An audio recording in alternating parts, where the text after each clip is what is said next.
Good evening. നമുക്ക് നമ്മുടെ യുദ്ധം തുടങ്ങിയാലോ? ഒരു യുദ്ധം ചിലർക്ക് ഒരു യുദ്ധം പോലെയാണ് തോന്നുക. നമ്മൾ കാട്ടിലെ രാജാവാണ് സിംഹം. എന്തുകൊണ്ടാണ് സിംഹം രാജാവായത്?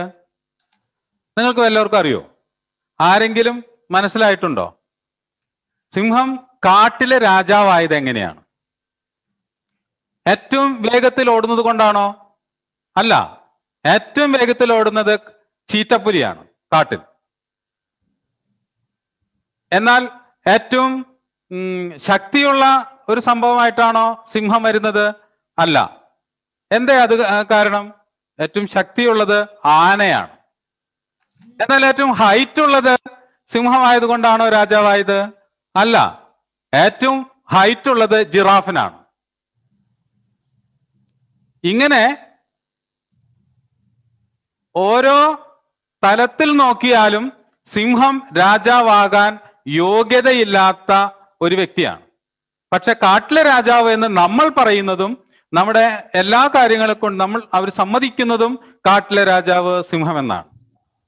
അപ്പോ സിംഹം രാജാവായതിന്റെ പിറകിലെ കാര്യം എന്ന് പറഞ്ഞാൽ സിംഹത്തിന് ഒരു ലക്ഷ്യബോധമുണ്ട്. ഞാനൊരു മാഗസിനിൽ അടുത്ത കാലത്ത് വായിച്ചത്, സിംഹം ഒരു ഇരയെ ലക്ഷ്യമിട്ടാൽ അതിനേക്കാൾ ആ ഇരയെ ലക്ഷ്യമാക്കി സിംഹം ഓടുമ്പോൾ ആ സിംഹത്തിനെതിരെ അല്ലെങ്കിൽ സൈഡിലൂടെ വേറൊരു ഇര വന്ന് ഇടിച്ചാൽ പോലും സിംഹം അതിന്റെ ലക്ഷ്യത്തിൽ നിന്ന് പിന്മാറുകയില്ല. സിംഹത്തിന് ആകെയുള്ള ലക്ഷ്യം താൻ ലക്ഷ്യം വെച്ച ഇര ഏതാണോ ആ ഇരയിലേക്ക് എത്തുക എന്നുള്ളതാണ്. ഇതാണ് നമ്മുടെയും ആറ്റിറ്റ്യൂഡ് ആകേണ്ടത്. സിംഹത്തിന്റെ ആറ്റിറ്റ്യൂഡ് അതിന്റെ ലക്ഷ്യമാണ്. അതിനിടയിൽ പല പ്രതിസന്ധികൾ ഉണ്ടാകും, പല പ്രതിബന്ധങ്ങൾ ഉണ്ടാകും. നമ്മുടെ മുമ്പിൽ വലിയൊരു മല തന്നെ കാണും. പക്ഷെ സിംഹം ലക്ഷ്യം വെക്കുന്നത് താൻ എയിം ചെയ്ത ഇരയിലേക്ക് എത്തുക എന്നുള്ളതാണ്. ആ ഇരയെ ലക്ഷ്യമാക്കി ആ ഇരയെ കീഴടക്കുന്നതാണ് സിംഹം. അതുകൊണ്ടാണ് സിംഹത്തെ കാട്ടിലെ രാജാവ് എന്ന് നമ്മൾ എല്ലാവരും പറയുന്നത്. അതുപോലെയാണ് നമ്മുടെ പഠന പ്രവർത്തനങ്ങളിലും നമ്മുടെ പ്രവർത്തന മേഖലയിലും ഒക്കെ നമ്മൾ ഒരു സിംഹത്തെ പോലെ ആയിരിക്കണം. സിംഹം ഒരു ലക്ഷ്യത്തെ കണക്കാക്കി മാത്രം പോകുന്ന ഒരു വ്യക്തിയാണ്. നമ്മളോ ഓരോ ലക്ഷ്യങ്ങൾ നമ്മൾ കണക്കാക്കും. പക്ഷെ ചില കാര്യങ്ങൾ വരുന്ന സമയത്ത്, ചില നല്ല ഇരകളെ നമുക്ക് കിട്ടുന്ന നേരത്ത് നമ്മൾ നമ്മുടെ ലക്ഷ്യത്തെ മറന്ന് ആ ഇരകളെ ഫേസ് ചെയ്യാൻ തുടങ്ങും. ആ ഇരകളിലേക്ക് നമ്മൾ പോകും. വില്യം വേർഡ്സ്വർത്തിന്റെ പ്രശസ്തമായ ഇംഗ്ലീഷ് കവിതയിൽ പറയുന്നുണ്ട്, എന്റെ ലക്ഷ്യം ഒരുപാട് ദൂരെയാണ്. പക്ഷെ ആ ലക്ഷ്യത്തിലേക്കുള്ള യാത്രയിൽ സൈഡിൽ നല്ല അരുവികൾ കാണുന്നുണ്ട്, നല്ല പച്ചപ്പ് കാണുന്നുണ്ട്, നല്ല സീനറികൾ ഞാൻ കാണുന്നുണ്ട്, നല്ല ഫലഭൂയിഷ്ടമായ പ്രദേശങ്ങൾ ഞാൻ കാണുന്നുണ്ട്. പക്ഷെ അവിടെയൊന്നും എനിക്ക് വിശ്രമിക്കാൻ സമയമില്ല.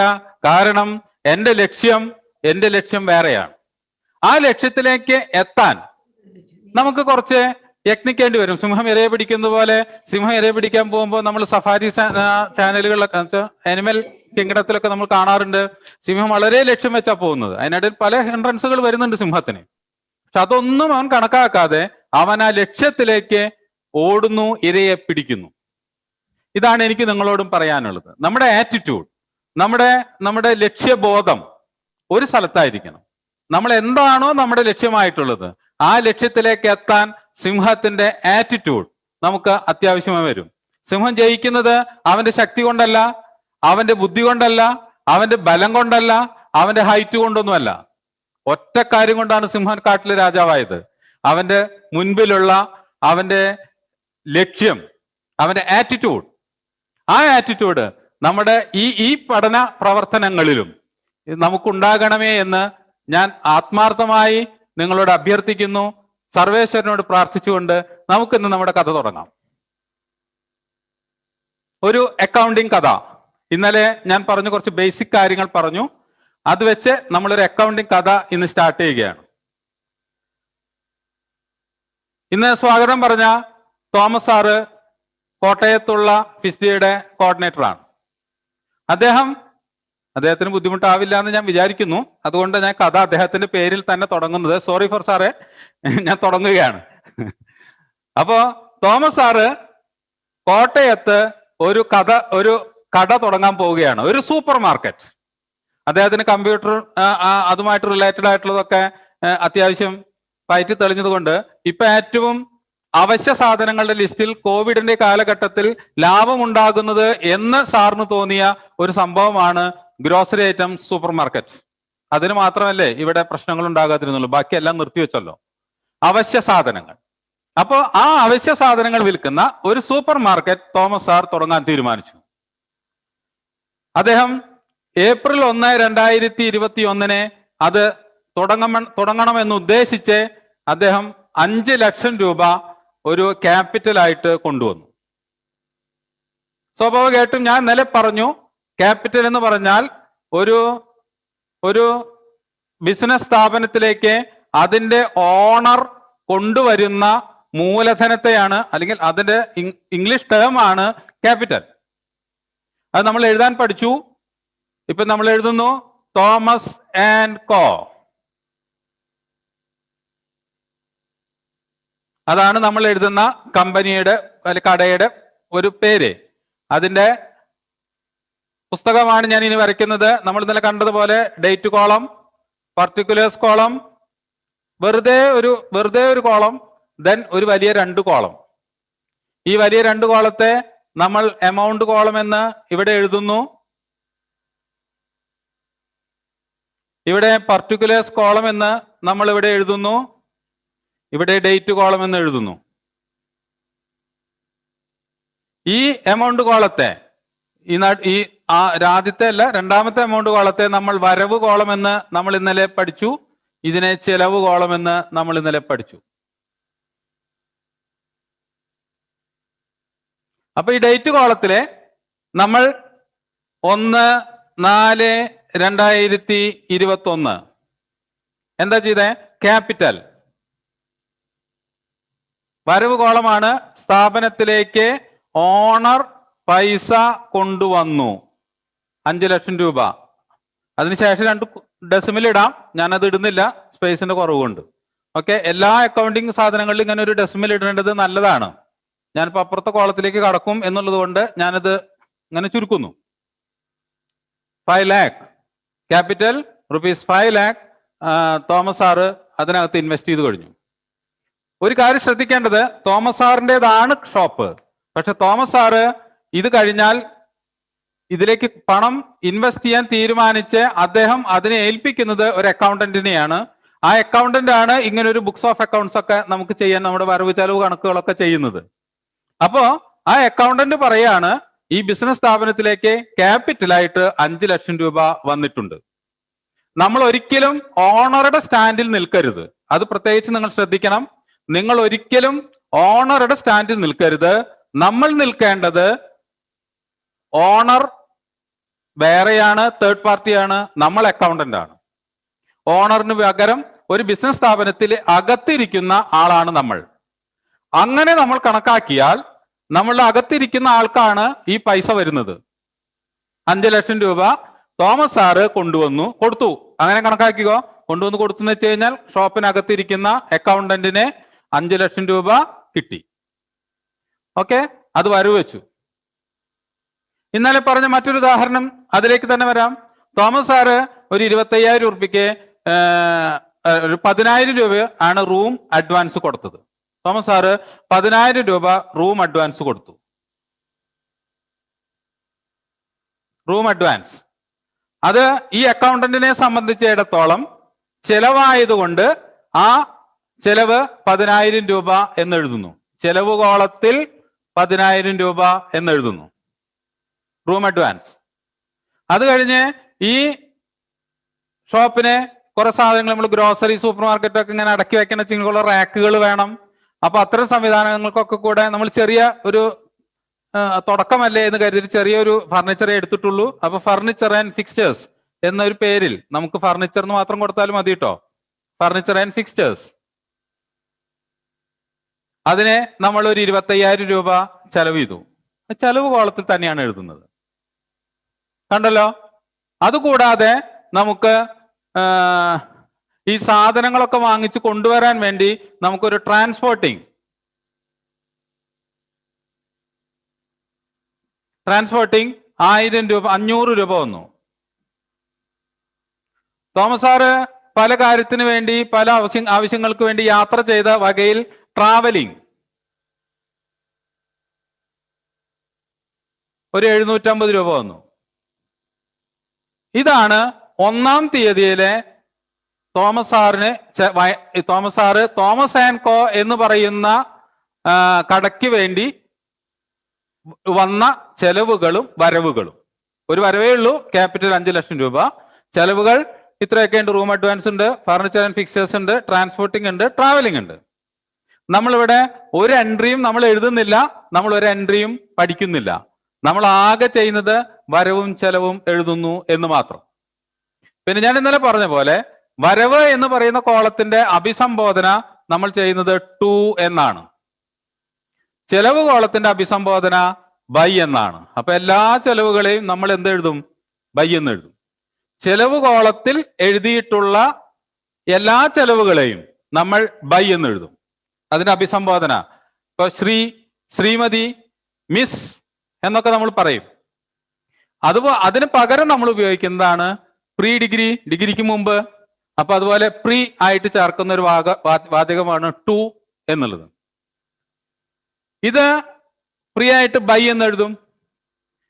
അപ്പോ ഇവിടെ നമ്മൾ ചെലവിനെ by room advance, by furniture and fixtures, by transporting, by travelling. ഇപ്പോൾ ഒരു ദിവസം കഴിഞ്ഞു.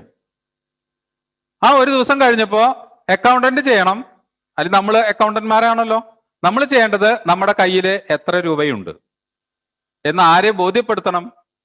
ഓണറെ ബോധ്യപ്പെടുത്തണം. അപ്പൊ അതിനെ നമ്മൾ ആദ്യം ചെയ്യുന്നത് വരവ് കോളം അങ്ങ് ടോട്ടൽ ചെയ്യും. അപ്പൊ ഇവിടെ എത്ര രൂപയുള്ളത്? 5 ലക്ഷം രൂപ. ദെൻ ചെലവ് കോളം മാത്രം ടോട്ടൽ ചെയ്യും. അപ്പൊ ഇവിടെ 36,250 രൂപ. 36,250 രൂപ. എന്നിട്ട് ഒരു വര അതിന്റെ അടിയിൽ ഇങ്ങ് വരയ്ക്കും. കണ്ടല്ലോ, ഇനി കാണില്ല അല്ലെ?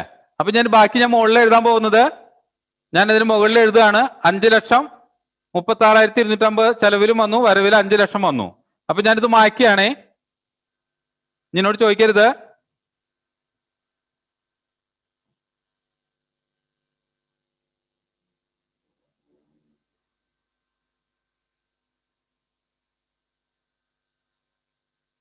അപ്പൊ ഇത് ഞാൻ ഒന്നുകൂടി എടുത്തെഴുതാണ് കേട്ടോ. 5 ലക്ഷം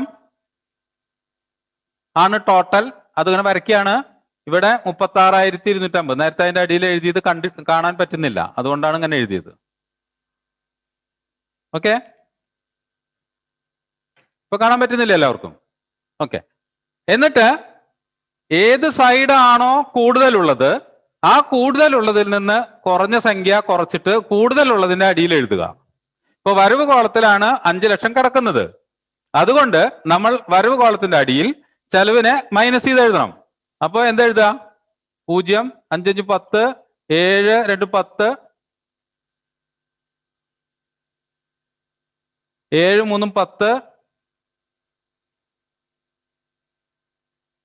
ശരിയല്ലേ? 4,63,750. എനിക്ക് ടോട്ടൽ ചെയ്യണമെന്ന് അറിയില്ല, നിങ്ങൾ ടോട്ടൽ ചെയ്ത് നോക്കണം കേട്ടോ. 4,63,750 ശരിയാണെന്ന് വിചാരിക്കുന്നു. കാൽക്കുലേറ്റർ ഒന്നും എന്റെ കയ്യിലില്ല. ഓക്കെ, അപ്പൊ ഇതാണ് നമ്മുടെ കയ്യിലുള്ള ഒരു അക്കൗണ്ടന്റിന്റെ കയ്യിൽ ഒരു ദിവസം കഴിഞ്ഞിട്ടുള്ള ക്യാഷ്. അത് കഴിഞ്ഞാൽ പിറ്റത്തെ ദിവസം ട്രാൻസാക്ഷൻ ഞാൻ വീണ്ടും എഴുതുകയാണ്. അക്കൗണ്ടന്റ് പിറ്റത്തെ ദിവസം രാവിലെ വന്നു, വീണ്ടും സാധനങ്ങൾ വന്നു. അതായത് വിൽക്കാൻ വേണ്ടി മേടിക്കുന്ന സാധനങ്ങൾ വന്നു. അതായത് സൂപ്പർ മാർക്കറ്റിൽ എന്തൊക്കെ വിൽക്കാൻ നമുക്കറിയാലോ. ഗ്രോസറി വിൽക്കും, അങ്ങനെ പല പല സാധനങ്ങൾ നമ്മൾ വിൽക്കുന്നുണ്ട്. ആ സാധനങ്ങളിലേക്ക് അതിന് പറയുന്ന പേരാണ് പർച്ചേസ്. അപ്പൊ നിങ്ങൾ നേരത്തെ ചോദിച്ച എന്താ ഫർണിച്ചർ ചോദിക്കാതിരുന്നു? ഫർണിച്ചർ വാങ്ങിക്കുമ്പോൾ എന്തുകൊണ്ട് പർച്ചേസ് എന്ന് പറഞ്ഞില്ല? പർച്ചേസ് ഓഫ് ഫർണിച്ചർ നമ്മൾ പറയും, പക്ഷെ അതൊരിക്കലും ബോർഡ് ക്ലിയർ ആവാത്തത് നിങ്ങൾ നിങ്ങളുടെ മൊബൈലിന്റെ കളർ ഒന്ന് കൂട്ടി വെക്കുക. ഇവിടെ ബോർഡ് വളരെ ക്ലിയർ ആണ്, എനിക്കിവിടെ കാണാനുണ്ട്. അപ്പോ ഇതിന്റെ എന്താ പറഞ്ഞത് പോയി. ഓക്കെ. അപ്പോ ഈ ഫർണിച്ചർ പർച്ചേസ് ഫർണിച്ചർ എന്ന് നമ്മൾ പറയുമെങ്കിലും അതൊരിക്കലും പർച്ചേസ് അല്ല. അതായത് പർച്ചേസ് എന്ന് പറയുന്നത് നമ്മൾ എന്താണോ വിൽക്കാൻ കൊണ്ടുവരുന്നത് അതാണ് നമ്മുടെ പർച്ചേസ്. ഞാൻ പറയട്ടെ, ഇപ്പൊ നേരത്തെ ഫർണിച്ചർ വാങ്ങിച്ചു, പർച്ചേസ് ഫർണിച്ചർ തന്നെയാണ് അതിന് പറയുക, അല്ലെങ്കിൽ ബോട്ട് ഫർണിച്ചർ എന്നൊക്കെയാ പറയുക. അവിടെ നമ്മൾ ഒരിക്കലും എന്തല്ല പറയുക, ബൈ പർച്ചേസ് എന്നല്ല പറയാ. അവിടെ നമ്മൾ നേരത്തെ എന്താ പറഞ്ഞത്, ബൈ ഫർണിച്ചർ ആൻഡ് ഫിക്സ്ചേഴ്സ് എന്നാണ് പറഞ്ഞത്. ഓക്കെ. അപ്പൊ അതുപോലെ ഇവിടെ നമ്മൾ എഴുതുന്നത് ഇവിടെ ബൈ പർച്ചേസ്. ബൈ പർച്ചേസ് എന്ന് എഴുതുന്നത് എന്തുകൊണ്ടാ, നമ്മുടെ കയ്യിൽ നിന്ന് കാശ് പോയി, അക്കൗണ്ടന്റിന്റെ കയ്യിൽ നിന്ന് കാശ് പോയി. അപ്പൊ കാശ് പോയതൊക്കെ നമ്മൾ ചെലവ് എന്നാണ് എഴുതുന്നത്. അപ്പോ ഒരു 1,00,000 റുപ്യക്ക് പർച്ചേസ് ചെയ്തു, അത് കൊണ്ടുവരാൻ ട്രാൻസ്പോർട്ടിംഗ് ആയി, ബൈ ട്രാൻസ്പോർട്ടിംഗ് 1,000 റുപ്യായി. അപ്പൊ സാറ് എറണാകുളത്തിൽ നിന്ന് കോട്ടയത്തേക്കാണ് കൊണ്ടുപോയത്. അങ്ങനെ കൊണ്ടുപോകുന്ന കൂട്ടത്തില് ഒരു ടോൾ പ്ലാസ ഉണ്ടായിരുന്നു. ആ ടോൾ പ്ലാസയില് ഒരു ടോള് കൊടുത്തു. അപ്പൊ നമ്മൾ എഴുതുകയാണ്, ടോള് കൊടുത്തത് നമ്മളെ സംബന്ധിച്ചിടത്തോളം ചെലവാണ്. അപ്പൊ ബൈ ടോൾ എത്ര രൂപ, 150 രൂപ. ഓക്കെ. അപ്പോ സാധനം നമ്മുടെ പടിക്കലെത്തി. ഇനി അത് ഇറക്കി വെക്കണ്ടേ, 1,00,000 രൂപയുടെ സാധനങ്ങൾ ഇറക്കി വെക്കണ വെച്ചെങ്കിൽ നമ്മുടെ ഹെഡ് ലോഡ് വർക്കേഴ്സ് യൂണിയൻ ആളുകൾ വരും, അവര് അത് ഇറക്കി വെക്കുന്നു. അതിനൊരു കൂലി ബൈ അൺലോഡിങ്.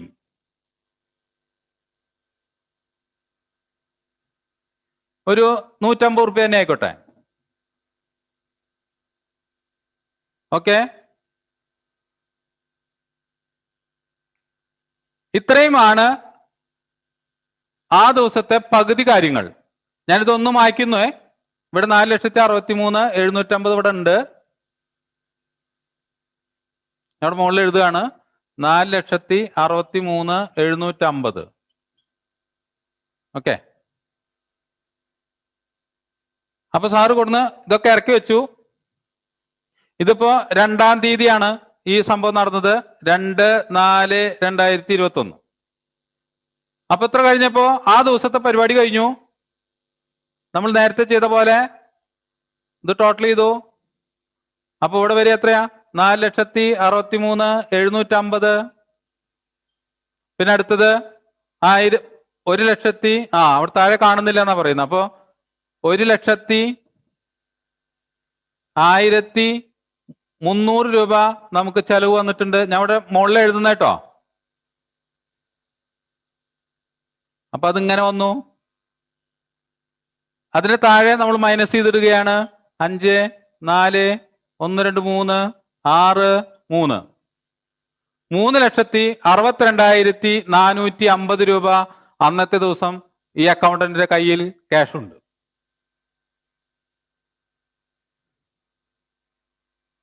ഞാൻ മായ്ക്കുന്നു.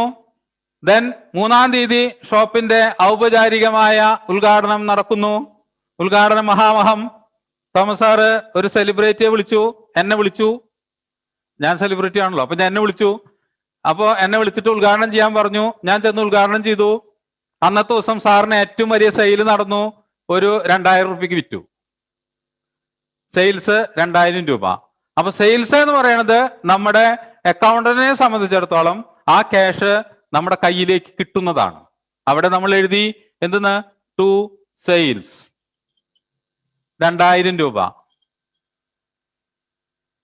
അന്നത്തെ ദിവസം പല ചെലവുകൾ ഉണ്ടാവുമല്ലോ. ഉണക്കമുന്തിരി വെക്കണം, പിന്നെ വെക്കണെന്താ, അങ്ങനെ കുറെ സാധനങ്ങളുണ്ടല്ലോ ഉദ്ഘാടനത്തിന്റെ അന്ന്. അതിനൊക്കെ വേണ്ടി വന്ന ചെലവ് എന്താ, ടു റിഫ്രഷ്മെന്റ്.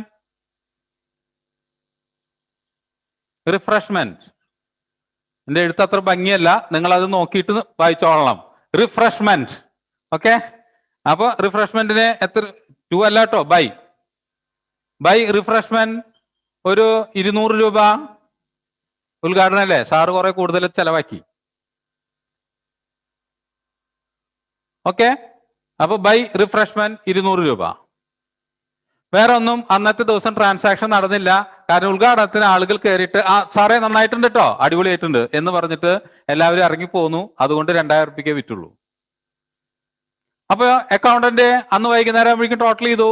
കാരണം അദ്ദേഹത്തിന് കണക്ക് കൊടുക്കണ്ടേ, അക്കൗണ്ടന്റിനെ സംബന്ധിച്ചിടത്തോളം ഓണർക്ക് കണക്ക് കൊടുത്തേ പറ്റുള്ളൂ.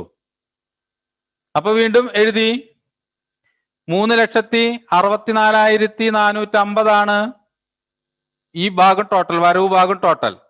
ചെലവില് 200 രൂപയാണുള്ളത്. അപ്പോ അതിന് ബാലൻസ് ചെയ്തപ്പോ 3,64,250 രൂപയാണ് അക്കൗണ്ടന്റിന്റെ കയ്യിൽ ക്യാഷ്.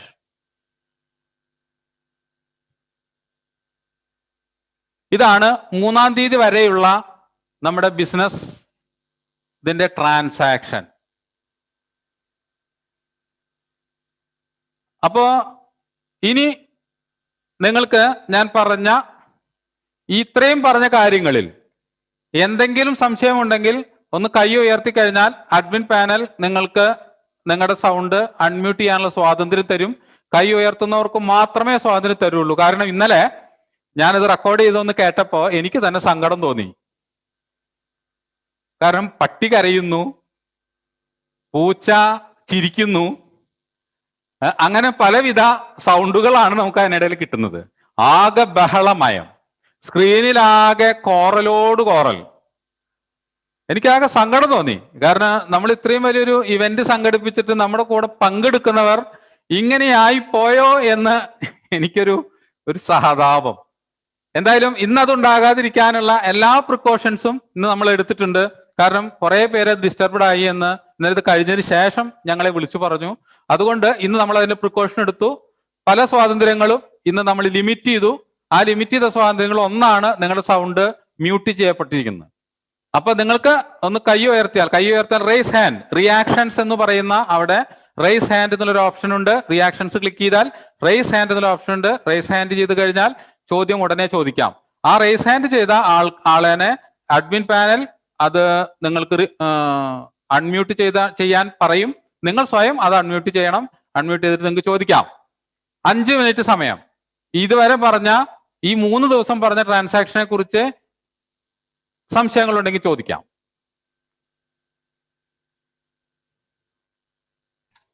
ലക്ഷ്മി അൺമ്യൂട്ട് ചെയ്ത് ചോദിച്ചോ. ലക്ഷ്മി പ്ലീസ്.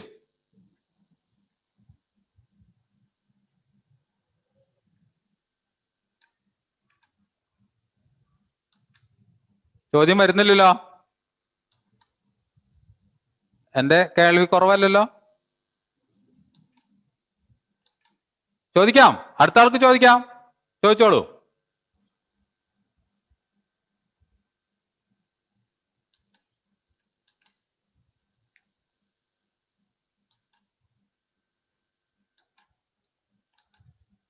ആർക്കുണ്ടോട്ടൊന്നുമില്ലേ?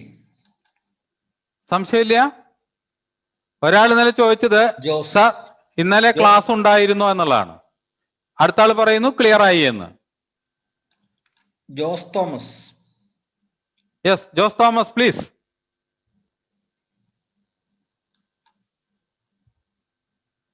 ചോദ്യം വളരെ ക്ലിയർ ആണ്. ഈ 2ഉം ബൈയും എഴുതണോ എന്നുള്ളതാണ്. നമ്മൾ ഈ 2ഉം ബൈയും ഇപ്പൊ എഴുതി പഠിക്കുന്നത് അക്കൗണ്ടൻസി പഠിക്കുന്നതിന്റെ ഭാഗമായിട്ടുള്ള ബേസിക് കൺസെപ്റ്റിലാണ്. അതുകൊണ്ട് അത് എഴുതുന്നതാണ് നല്ലത്. ഇപ്പൊ ഇത് ക്യാഷ് ബുക്ക് ആണെന്നും മറ്റൊന്നും ഞാൻ പറയുന്നില്ല. നിങ്ങളിപ്പോ ഈ എഴുതുന്നത് അങ്ങ് എഴുതി പഠിക്കുക എന്നുള്ളത് മാത്രമേ ഞാൻ കാണുന്നുള്ളൂ. നമുക്ക് അക്കൗണ്ടൻസിയിലേക്കൊക്കെ കിടക്കാം.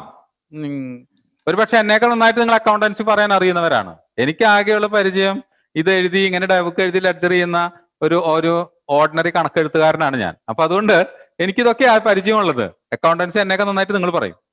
ഓക്കെ, അപ്പൊ ക്ലിയർ ആണ് എന്ന് പറഞ്ഞു. No doubt. ഓക്കെ, അപ്പൊ ഞാൻ പോവുകയാണ് കേട്ടോ. ഇനി ആർക്കും കുഴപ്പമില്ല, ക്ലിയർ ആയി എന്ന് പറയുന്നുണ്ട്. Okay, right. അപ്പൊ 3 ദിവസം കഴിഞ്ഞു. അപ്പൊ ഞാനിനി എന്റെ ടേൺ മാറ്റാണ്. ഇപ്പൊ നമ്മുടെ എത്ര ഉള്ളത്? 3,64,250 അല്ലെ? ഓക്കെ.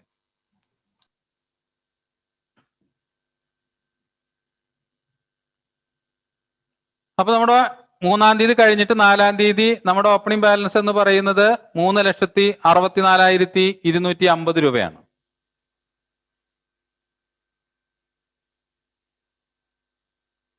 4/4/2021. പിറ്റേ ദിവസം സാറ് കട തുറന്നു വെച്ച് 9:30. 10 മണിക്ക് GSTയുടെ ഓഫീസിൽ നിന്ന് ഒരു വണ്ടി വന്നു നിന്നു. വണ്ടി ബ്രേക്ക് ചെയ്തു. എന്നിട്ട് സാറിനോട് ചോദിച്ചു, അല്ല സാറേ, ഇതിന് രജിസ്ട്രേഷൻ ഒന്നും വേണ്ടേ? സാറ് ഇപ്പൊ ഇതിങ്ങനെ വിറ്റാ മതിയോ? അതിന് ടാക്സ് ഒക്കെ കളക്ട് ചെയ്യണ്ടേ? എന്ത് പരിപാടിയാ അതൊക്കെ എന്നൊക്കെ ചോദിച്ചു. സാറാകെ പേടിച്ചു പോയി.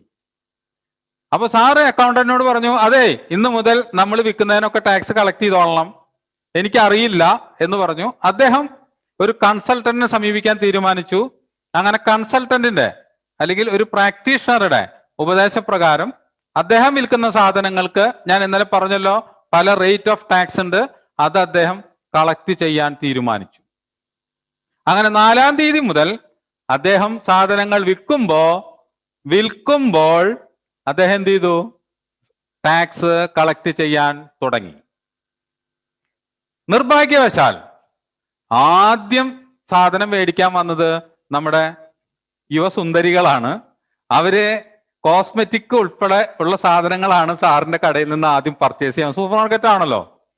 അപ്പൊ വന്നു, ഒരു പൗഡർ എടുത്തു, ഒരു സൗന്ദര്യ ലേപന വസ്തുക്കൾ ഒക്കെ എടുത്തു.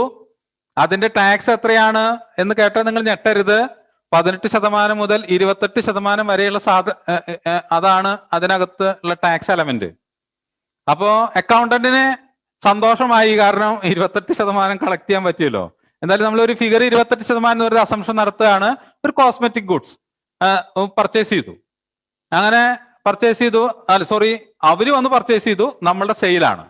അപ്പൊ നമ്മൾ എഴുതി, നമ്മുടെ പുസ്തകത്തിൽ എഴുതണം കൂടെ നമ്മൾ പഠിക്കണമല്ലോ.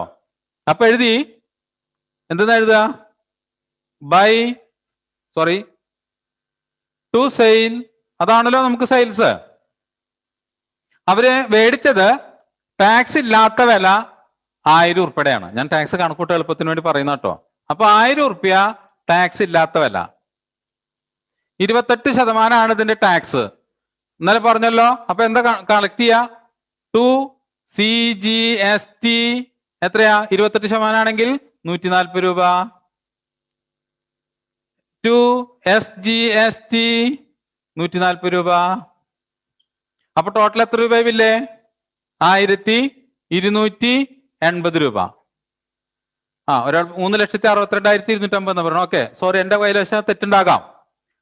ഓക്കെ, 3,62,250 പറയുന്നു. റെഡി?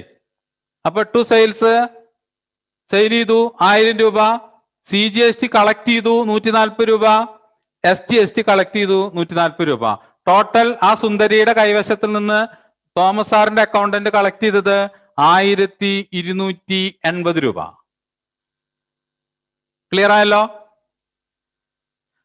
1000 രൂപ സെയിൽസിന്റെ ഫിഗറും CGST 140 രൂപയും SGST 140 രൂപയുമാണ് കളക്ട് ചെയ്തത്. ക്ലിയർ ആയല്ലോ? ഓക്കെ. അപ്പൊ സാർ ഒരു കാര്യം കൂടെ ചെയ്തു കേട്ടാ. അന്ന് തന്നെ GSTക്ക് അപ്ലൈ ചെയ്യാൻ വേണ്ടിയ കാര്യങ്ങളൊക്കെ പ്രാക്ടീഷണറോട് പറഞ്ഞു.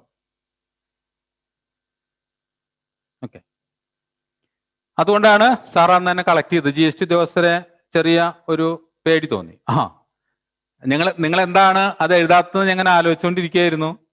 KFC ഇന്നലെ പറഞ്ഞിരുന്നു 5% ഒഴിച്ച് മുകളിലേക്കുള്ള എല്ലാ കാര്യങ്ങൾക്കും KFC എന്ന് പറയുന്ന ഒരു സാധനമുണ്ട്. അപ്പോ KFC എന്ത് ചെയ്തു? കളക്ട് ചെയ്തു. 2 KFC എത്രയാണെന്ന് ചാറ്റിലൊന്ന് പറയാമോ? KFC എത്രയാണ് ചാറ്റിലൊന്ന് എഴുതാമോ? നിങ്ങൾക്ക് everyone എന്നുള്ള ചാറ്റ് ഉപയോഗിച്ചോളൂട്ടാ, പ്രൈവറ്റ് ഉപയോഗിക്കല്ലേ. everyone ഒന്ന് എഴുതാമോ? ഓക്കെ, 1%. ഗുഡ്. അപ്പൊ 1% tax KFC, Kerala floods not KF chicken. Okay. അപ്പോ KFC നമ്മള് 1% എന്ന് പറഞ്ഞാൽ എത്ര വരും? 1000ന്റെ 1%. 10% 100 രൂപ. 1% 10 രൂപ. ഓക്കെ, ഇത്രയും കഴിഞ്ഞു.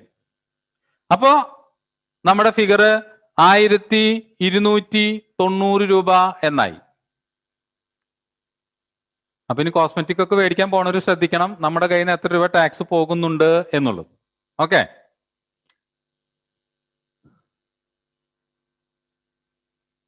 ഞാൻ ഇവിടെ ഒരു സ്റ്റോപ്പ് നടത്തുകയാണ്. ഇത് സംശയം വരാനുള്ള സാധ്യതകൾ ഉണ്ട്. സംശയങ്ങൾ ചോദിക്കാം കൈ ഉയർത്തുന്നവർക്ക്.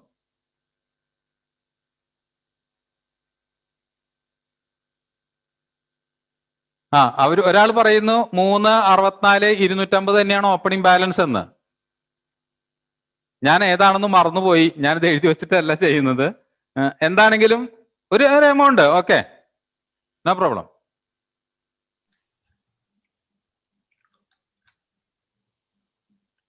സംശയമില്ല. പ്രദീപ് കുമാർ ഉണ്ടോ? ഡൗട്ട് ഉണ്ടോ? അത് പറയൂ.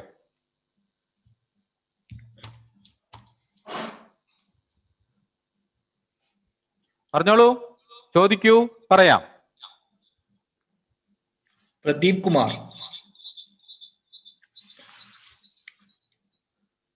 പഴയ കാലത്ത് അങ്ങനെ ഒരു പങ്ക്തി ഉണ്ടായിരുന്നു. ചോദിക്കൂ, പറയാം. ജിതിൻ.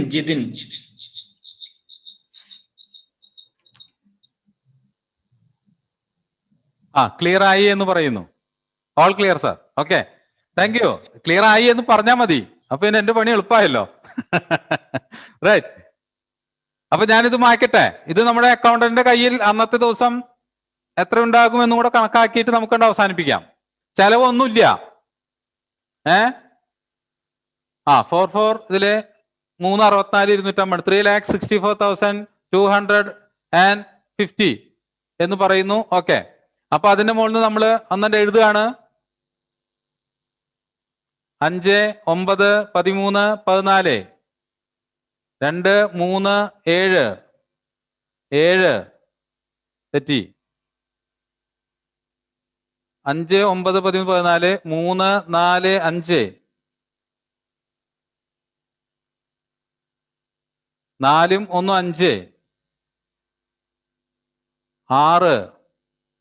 1, 5, 6, 3,65,540. തെറ്റുണ്ടെങ്കിൽ നിങ്ങൾക്ക് തിരുത്താം.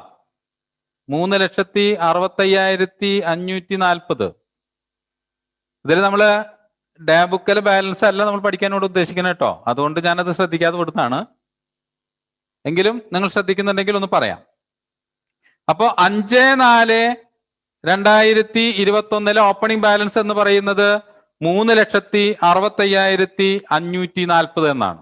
അതായത് അക്കൗണ്ടന്റ് ആയ നമ്മുടെ കയ്യിൽ yes, KFC is Kerala flood cess. Okay, 3,65,540 രൂപയാണ് 5/4/2021 അക്കൗണ്ടന്റ് ആയ എന്റെ കയ്യിൽ അല്ലെങ്കിൽ അക്കൗണ്ടന്റുമാരായ നിങ്ങളുടെ കയ്യിൽ ഉള്ളത്.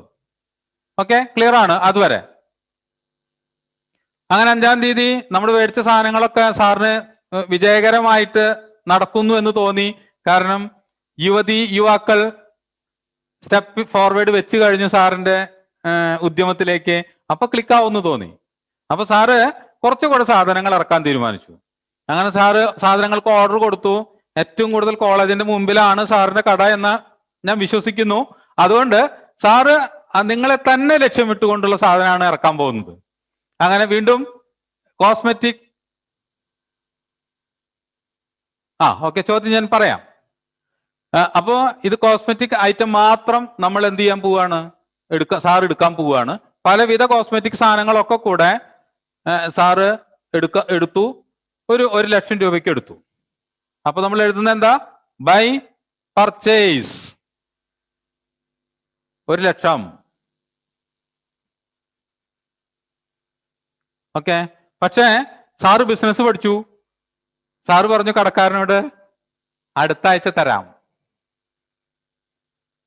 മനസ്സിലായില്ലേ ഞാൻ പറഞ്ഞത്? അടുത്ത ആഴ്ച തരാം.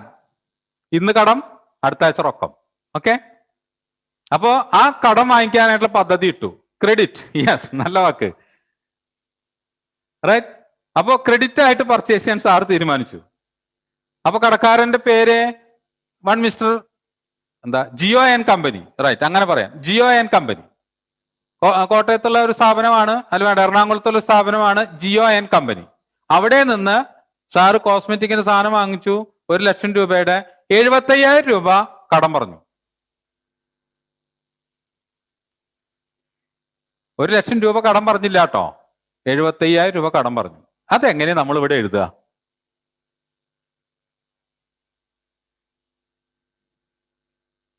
അപ്പൊ ഞാൻ എഴുതാം, നമുക്ക് വളരെ എളുപ്പമല്ലേ. നമ്മൾ എത്ര രൂപയാ നമ്മൾ കടം പറഞ്ഞേ? 75,000 രൂപ. ഇതവിടെ എഴുതി. അതാരുടെ കയ്യിൽ നിന്നാ വന്നേ? നമുക്ക് to Jio and company. Okay, ഇത്രയേ ഉള്ളൂ. ഇതിലൊരു ഒരു പ്രോബ്ലം നിങ്ങൾക്കൊന്ന് വർക്കൗട്ട് ചെയ്യാൻ 2 മിനിറ്റ് തന്നാൽ നിങ്ങൾക്ക് വർക്കൗട്ട് ചെയ്യാൻ പറ്റുമോ എന്ന് ഇതുപോലെ ഒന്ന് എഴുതി കാണിക്കാൻ പറ്റുമോ നിങ്ങൾ ശ്രദ്ധിക്കൂ. ഈ 1,00,000 രൂപ 28% ടാക്സ് ഉൾപ്പെട്ട സംഖ്യയാണ്. അങ്ങനെയെങ്കിൽ ഞാനിതൊന്നും മാറ്റട്ടെ. ഞാൻ by Jio to Jio and company എന്നുള്ളത് ഇവിടേക്ക് ഇറക്കുകയാണ് കേട്ടോ. നിങ്ങൾക്ക് കാണാണ്ടെന്ന് വിചാരിക്കണോ? 75,000 പർച്ചേസ് 1,00,000 രൂപയാണ്. അത് 1,00,000 രൂപ എന്ന് പറഞ്ഞാൽ 28% KFC വിടൂ. അത് നമുക്ക് കാൽക്കുലേറ്റ് ചെയ്യാൻ കുറച്ച് ബുദ്ധിമുട്ടുണ്ടാക്കുന്നതുകൊണ്ട് ഞാൻ തൽക്കാലം KFC അങ്ങ് ഒഴിവാക്കുകയാണ്. 28 സാറ് പിന്നെ GST എടുക്കാനായിട്ടുള്ള പരിപാടികളായതുകൊണ്ട് അപ്ലൈ ചെയ്തുകൊണ്ടൊക്കെ സാറിന് വാങ്ങിക്കാം. അതുകൊണ്ട് ഇതിൽ 1,00,000 രൂപ എന്നുള്ളതിൽ 28% ടാക്സ് ആണെങ്കിൽ കോസ്റ്റ് എത്ര, ടാക്സ് എത്ര?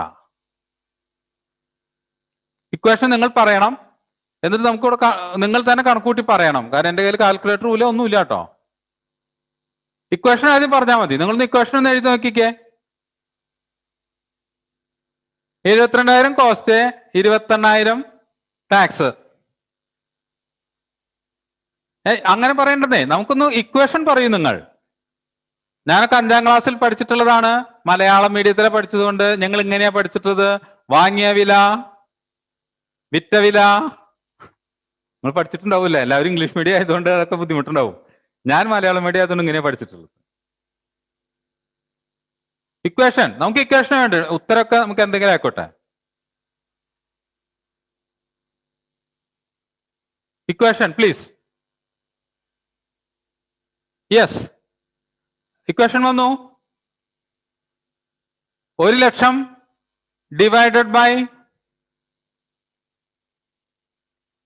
128 into 100. ഇക്വേഷൻ ഞാൻ ഇവിടെ എഴുതാം, തെറ്റിച്ചെഴുതരുത് നിങ്ങൾ. എന്താണ് 128 എഴുതാൻ കാരണം? 1,00,000 ഡിവൈഡ് ബൈ 128 into 100. ഇതാണ് നമ്മുടെ ഇക്വേഷൻ. എന്തിന്റെ equation? Cost പ്രൈസിന്റെ.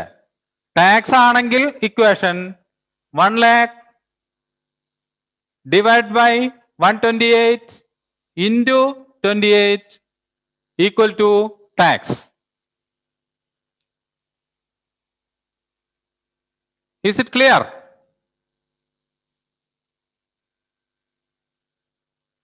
Is it clear?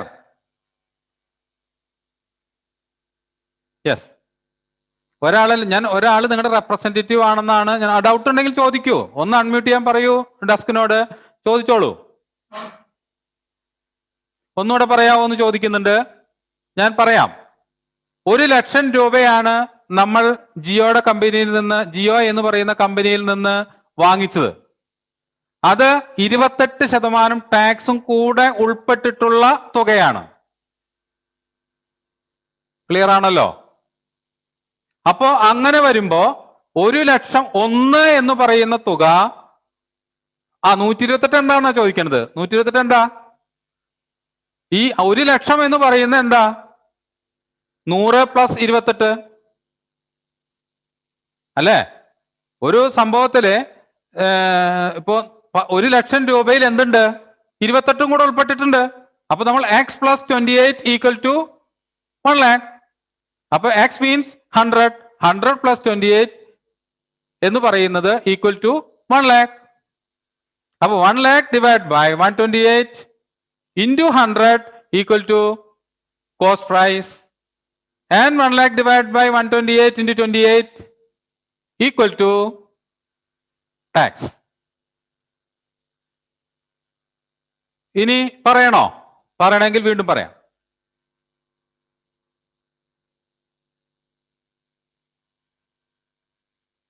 പറയണമെങ്കിൽ വീണ്ടും പറയാം. പറയണം. ഓക്കെ, ഇത് മനസ്സിലാക്കേണ്ട ബേസിക് സാധനമാണ്. ഞാൻ അതുകൊണ്ട് മനഃപൂർവ്വം ഇട്ടതാണ് കേട്ടോ ഈ കഥയില്. ഇത് മനസ്സിലാക്കിയിട്ടേ നമുക്ക് മുന്നോട്ട് പോകാനൊക്കെ. ഇത് പല തരത്തിൽ വരും, പല കോലത്തിൽ വരും ഈ ചോദ്യമല്ല, നമുക്ക് ഡേ ടു ഡേ ലൈഫിലുള്ള സംഭവമാണ്. 10 രൂപയുടെ പേന കടക്കാരൻ എടുത്തു വന്നു. എന്നിട്ട് പറഞ്ഞു 5% ഇതിന്റെ ടാക്സ്, എനിക്ക് 1 ഉറുപ്പ്യ ലാഭം കിട്ടിയിട്ടുള്ളൂ കേട്ടാന്ന് പറഞ്ഞു. അങ്ങനെയെങ്കിൽ പേനയുടെ വില എത്ര?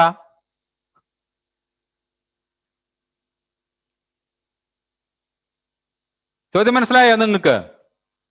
10 രൂപയാണ് ഈ പേനയുടെ വില. ഇതൊരു മാർക്കറാണല്ലോ. 10 രൂപയാണെന്ന് കരുതുക. 10 രൂപ. 5% ടാക്സ് എന്ന് നിങ്ങൾ അസ്യൂം ചെയ്യുക. അപ്പൊ കടക്കാരൻ പറഞ്ഞു ഈ 10 ഉറുപ്പ്യയിലേ 5 രൂപയുടെ ടാക്സും ഉണ്ട്, എനിക്ക് 1 ഉറുപ്പ്യ ലാഭമുണ്ട്. അങ്ങനെയെങ്കിൽ ടാക്സ് എത്ര? അല്ലെങ്കിൽ അങ്ങനെയെങ്കിൽ ആ വന്നതിന്റെ കോസ്റ്റ് പ്രൈസ് എത്ര?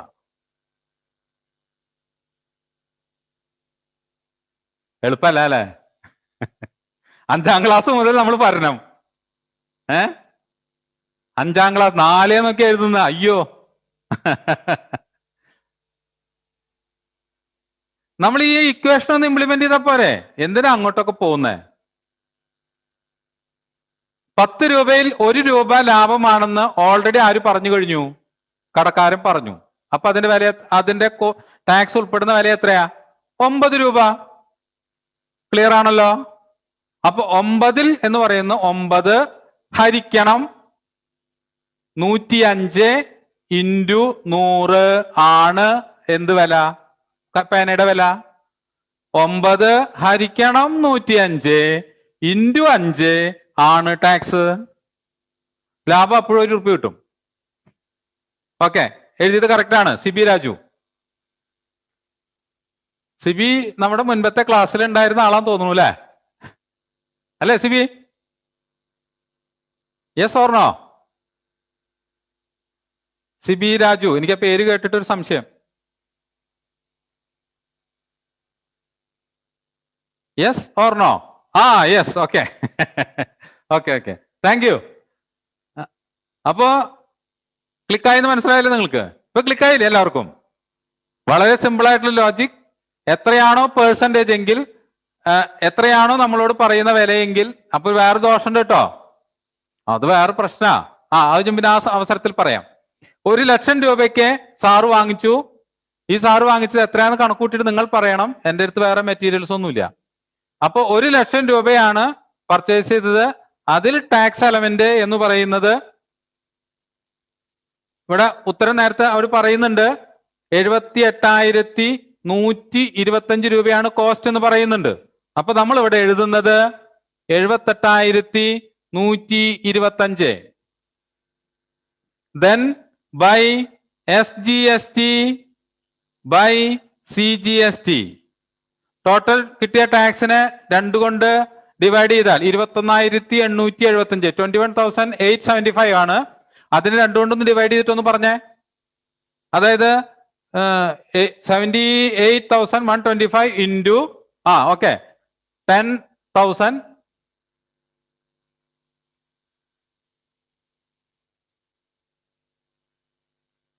ഓക്കെ, 10,000.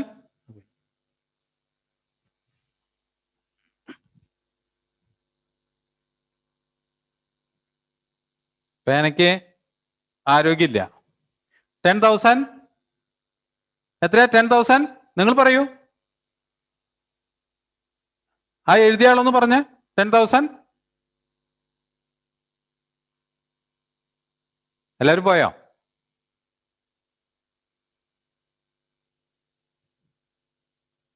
ആ 10,937.5. 10,937.5. അപ്പോ ബൈ SGST ബൈ CGST. ഇത് നമ്മൾ കൊടുത്തു. അതുകൊണ്ടാണ് അവിടെ ചെലവ് കോളത്തിൽ എഴുതിയത്. പക്ഷെ 75,000 രൂപയാണ് ജിയോ നമ്മൾ കടം നിർത്തിയിട്ടുള്ളൂ. കണ്ടല്ലോ ഇവിടെ. ബാക്കിയല്ല നമ്മൾ കൊടുത്തിട്ടുണ്ട്. അത് നമ്മൾ കൊടുത്തു എന്നിവിടെ പറയുന്നില്ല, അത് അണ്ടർസ്റ്റുഡ് ആണ്. 1,00,000 രൂപയ്ക്ക് സാധനം വാങ്ങിച്ചിട്ട് നമ്മൾ 75,000 രൂപ കടം പറഞ്ഞിട്ടുള്ളൂ. അതുകൊണ്ട് നമ്മളിവിടെ ടു ജിയോ ആൻഡ് കമ്പനി എന്ന് എഴുതി. അവരിൽ നിന്ന് നമുക്ക് പൈസ കിട്ടിയതുപോലെ ട്രീറ്റ് ചെയ്തു. അതാണ് ഇവിടെ 75,000 എഴുതിയത്. മറ്റത് അതുപോലെ തന്നെ അങ്ങ് എഴുതി. അപ്പൊ അക്കൗണ്ടന്റ് എന്ത് വേണം? നമ്മുടെ അക്കൗണ്ടന്റ് കയ്യിൽ നിന്ന് എത്ര രൂപ പോയിട്ടുണ്ടാവുള്ളൂ? 25,000 രൂപയെ പോയിട്ടുണ്ടാവുള്ളൂ അല്ലെ? 1,00,000 രൂപ കടം കൊടുത്തു, അല്ല കടം മേടിച്ചു. യെസ്, 25,000 രൂപയാണ് പോയിട്ടുള്ളൂ. അപ്പൊ അതേ കുറയാൻ പാടുള്ളൂ. അപ്പൊ എന്നാലും നമ്മളൊന്ന് ടോട്ടൽ ചെയ്യുന്നു. എത്ര വരും? 540, 5 10, 7 14, 4 40, അതിന്ന് 1,00,000. അപ്പോ 3,40,540. 20,000 കുറഞ്ഞ് കറക്റ്റാ? 3,40,540. ഇതിപ്പോ എത്രാം തീയതിയാ? 6/4 നമ്മുടെ ഓപ്പണിംഗ് ബാലൻസ് ആണ് നിങ്ങൾ കണ്ടത്.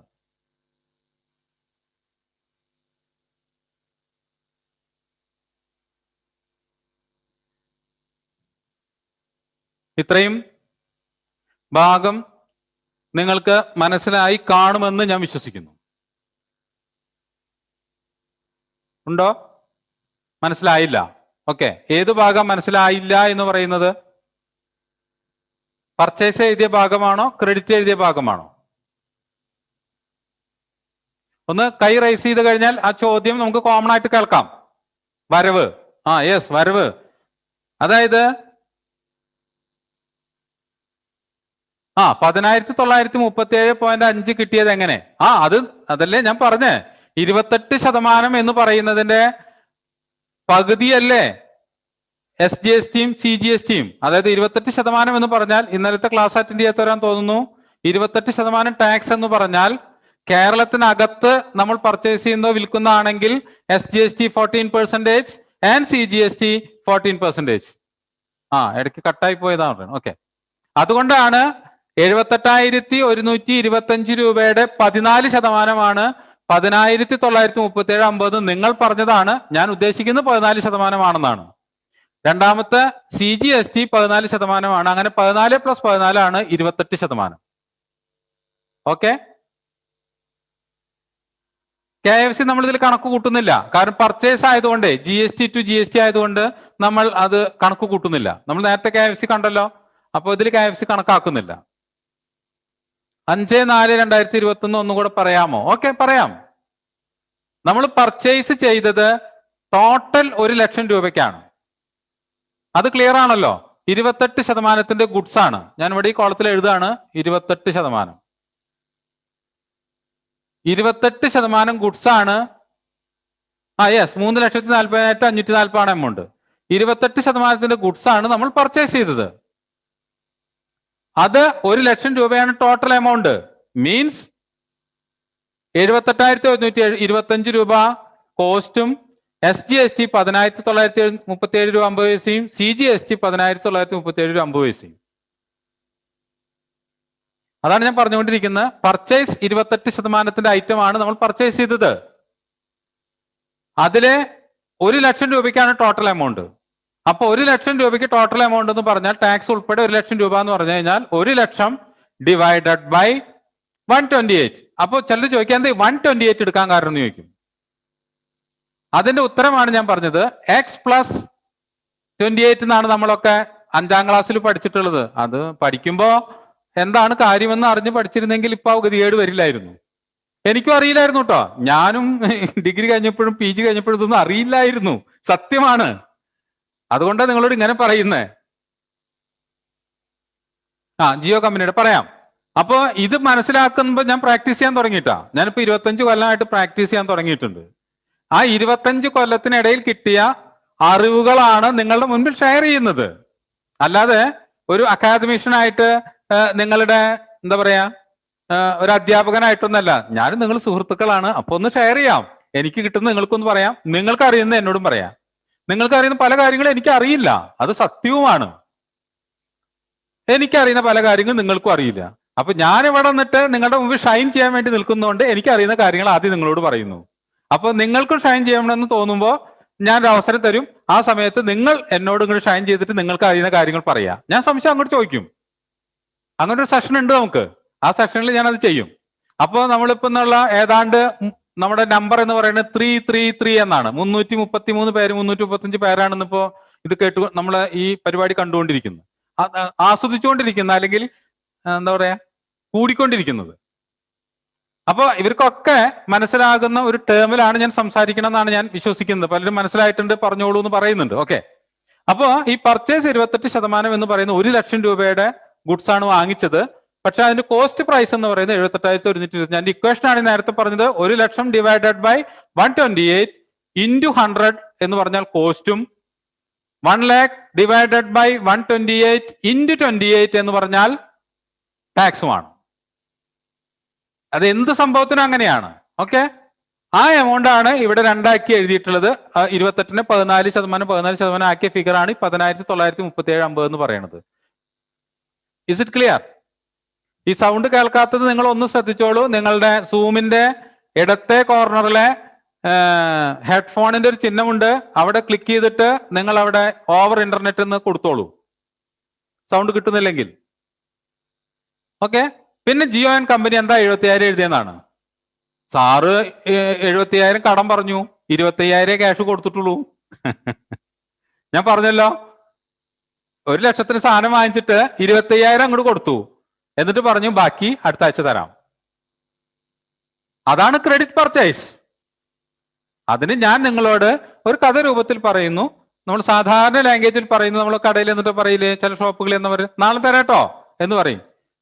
പലരെയും വിശ്വാസം ഇല്ലാത്തത് കൊണ്ട് കടക്കാരും പറയും അത് ശരിയാവില്ല കേട്ടാന്ന് പറയും. വിശ്വാസമുള്ള എന്നെയൊക്കെ കടക്കാരും സാറില്ലേ അത് കൊണ്ടുപോളൂ എന്ന് പറയും. അത്രേ വ്യത്യാസമുള്ളൂ. ഓക്കെ.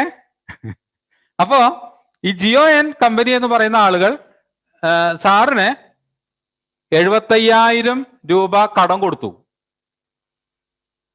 1 lakhന്റെ ടാക്സ് സ്പ്ലിറ്റ് എഴുതിയതാണ്. അതെ, ക്യാഷ് പർച്ചേസ് വരില്ലല്ലോ ഇതിൽ. ആരും എഴുതിയില്ലല്ലോ ഇപ്പൊ ഇതിലെ. ക്യാഷ് പർച്ചേസ് ഇപ്പൊ ഇത് എഴുതിയോ? 1 ലക്ഷം രൂപ നമ്മൾ പർച്ചേസ് ചെയ്തു, 75,000 രൂപ ക്രെഡിറ്റ് എഴുതി. നിങ്ങൾ മനസ്സിലാക്കേണ്ടത് അതാണ്. നിങ്ങൾക്ക് അതിന്റെ ഇപ്പൊ ചിലർ ചോദിക്കുന്നത് 75,000 അല്ലേ ചെലവല്ലേ വരുള്ളൂ എന്നാണ്. 75,000 എങ്ങനെ ചെലവ് വരുന്നേ? കഥ മുഴുവൻ കേൾക്കും നിങ്ങൾ. 1 ലക്ഷം രൂപയ്ക്ക് നമ്മൾ സാധനം വാങ്ങിച്ചു. സാറ് പറഞ്ഞു 75,000 രൂപ തരാട്ടോ എന്ന് വെച്ചാൽ ജിയോക്കാരനോട് നമ്മൾ പറയാതെ തന്നെ 75,000 കൊടുത്തില്ല. അതാണ് അതിന്റെ ഉത്തരം. അപ്പൊ കൊടുക്കാത്തത് കൊണ്ട് ജിയോ നമുക്ക് കടം നന്നായിട്ട് കണക്കാക്കുന്നു. അതാണ് ജിയോയുടെ പേരിൽ നമ്മൾ എന്ത് ചെയ്തത്, വരവ് വെച്ചത്. അപ്പൊ നമ്മുടെ പുസ്തകത്തിൽ എന്താ കാണുക? ജിയോ ആൻഡ് കമ്പനി എന്ന് പറഞ്ഞിട്ട് 75,000 രൂപ കാണും. അതിനർത്ഥം എന്താ? 75,000 രൂപ ജിയോ ആൻഡ് കമ്പനിക്ക് കൊടുക്കണം. അതാണ് അതിന്റെ അർത്ഥം. ഓക്കെ. അപ്പൊ അത് കഴിഞ്ഞപ്പോ 1 ലക്ഷം രൂപയ്ക്ക് വാങ്ങിച്ചു, 75,000 രൂപ കടം വാങ്ങിച്ച ഒരു സാധനമാണെങ്കിൽ അക്കൗണ്ടന്റിന്റെ കയ്യിൽ നിന്ന് എത്ര രൂപ പോയിട്ടുണ്ടാവുക? നമ്മൾ നോർമൽ കണക്കനുസരിച്ച് 25,000 രൂപ പോയിട്ടുള്ളൂ അല്ലേ? ആ 25,000 രൂപയിലൂടെ കുറഞ്ഞുള്ളൂ. 4,40,540 നിന്ന് 1 ലക്ഷം പോയാൽ ശരിക്ക് 3,40,40. അത് ഞാൻ ടോട്ടൽ ചെയ്ത് പോയതാണ്. 3,40,540 ആണ് ഇപ്പോ അക്കൗണ്ടന്റിന്റെ കയ്യില് ഉള്ളൂ. മുമ്പ് 3,65,540 ആയിരുന്നു. അത് കുറഞ്ഞ് ഇപ്പൊ 3,40,40,540 ആയി മാറി. 25,000 പിന്നോടെ കാണിക്കണ്ട. എന്തിനാ കാണിക്കുന്നേ? അണ്ടർസ്റ്റുഡ് അല്ലേ അത്? 1 ലക്ഷം രൂപയുടെ സാധനം വാങ്ങിച്ചു, 75,000 രൂപ കടം കൊടുത്തു. ഓക്കെ. അവിടെ എമൗണ്ടിന്റെ കാര്യമില്ല. നമ്മൾ ഇതിനെ വെറുതെ കുറെ ഡ്യൂപ്ലിക്കേറ്റ് എൻട്രി എഴുതിയിട്ട് അതിനെങ്ങനെ പെരുപ്പിച്ച് കാണിക്കുന്നു. സിമ്പിൾ. അപ്പോ ഇത് മനസ്സിലായി കാണുമെന്ന് വിശ്വസിക്കുന്നു. മനസ്സിലായിട്ടുണ്ടാവും. മനസ്സിലായോ ഇല്ലയോ? യെസ് എന്നോ നോ എന്ന് എഴുതൂ. മനസ്സിലായി. Okay okay okay, thank U.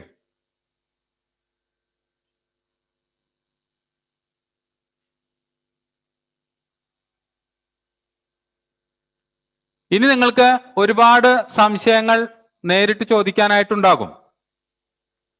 Okay, നമുക്ക് കുറച്ച് സമയം തരാം, ഒരു 5 മിനിറ്റ്. നിങ്ങൾ പെട്ടെന്ന് ചോദിക്കണേ ഈ കാര്യങ്ങളെ കുറിച്ച്. നിങ്ങൾ ഒരാൾ ചോദിക്കുന്നത് ബാക്കിയുള്ള എല്ലാവർക്കും കൂടെ വേണ്ടിയാണ് എന്ന് നിങ്ങളൊന്ന് മനസ്സിലാക്കണം. അപ്പോൾ അങ്ങനെ ചോദിക്കുന്ന ചോദ്യങ്ങൾക്ക് പ്രസക്തിയുള്ളൂ. ഓക്കെ, അപ്പോൾ ഒന്ന് ചോദിച്ചോളൂ. അഡ്മിൻ പാനൽ അത് അൺമ്യൂട്ട് ചെയ്തു തരും. നിങ്ങൾ ഒന്ന് കൈ ഉയർത്തിയാൽ മതി. റിയാക്ഷൻസിൽ കൈ ഉയർത്തി കാണിച്ചാൽ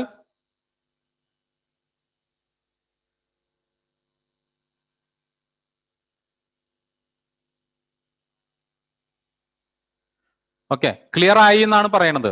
സംശയം വേണ്ട.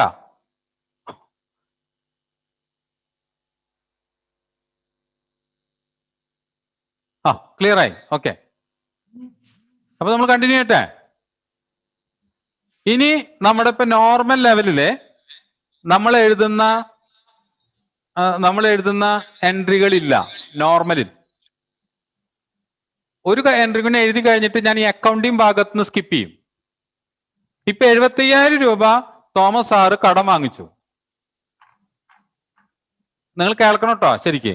75,000 രൂപ ജിയോ ആൻഡ് കമ്പനി തോമസ് സാറിന് കടം കൊടുത്തു.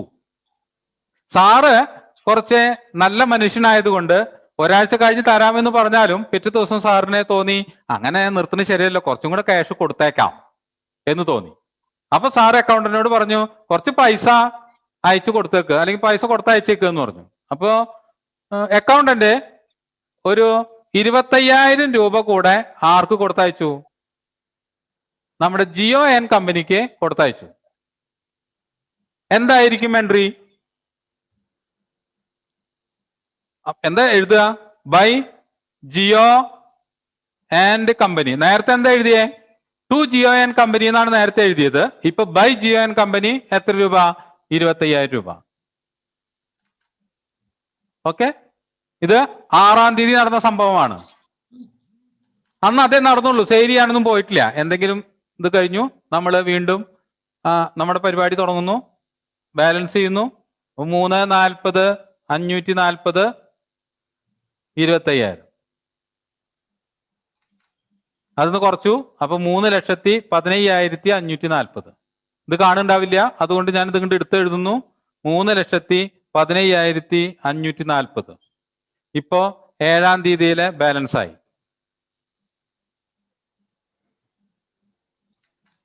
ഇത്രയും മനസ്സിലായി കാണുമെന്നാണ് ഞാൻ ഉദ്ദേശിക്കുന്നത്. ഓക്കെ, അപ്പൊ ഇന്ന് ക്ലാസ് കഴിഞ്ഞാൽ നിങ്ങൾക്ക് നാളെ രാവിലേക്ക് അസൈൻമെന്റ്സ് എല്ലാം നിങ്ങളുടെ ഗ്രൂപ്പുകളിൽ വന്നിട്ടുണ്ടാകും. അത് നിങ്ങൾ ഇതുപോലെ ഭംഗിയായിട്ട് വരച്ച് എഴുതി നാളെ ക്ലാസ്സിന് മുൻപായിട്ട് നിങ്ങൾക്ക് ഓരോ സോണിന്റെയും മെയിൽ ID കൂടെ അതിനകത്ത് ഷെയർ ചെയ്യും. ആ മെയിൽ IDകളിലേക്ക് നിങ്ങൾ അയക്കുക.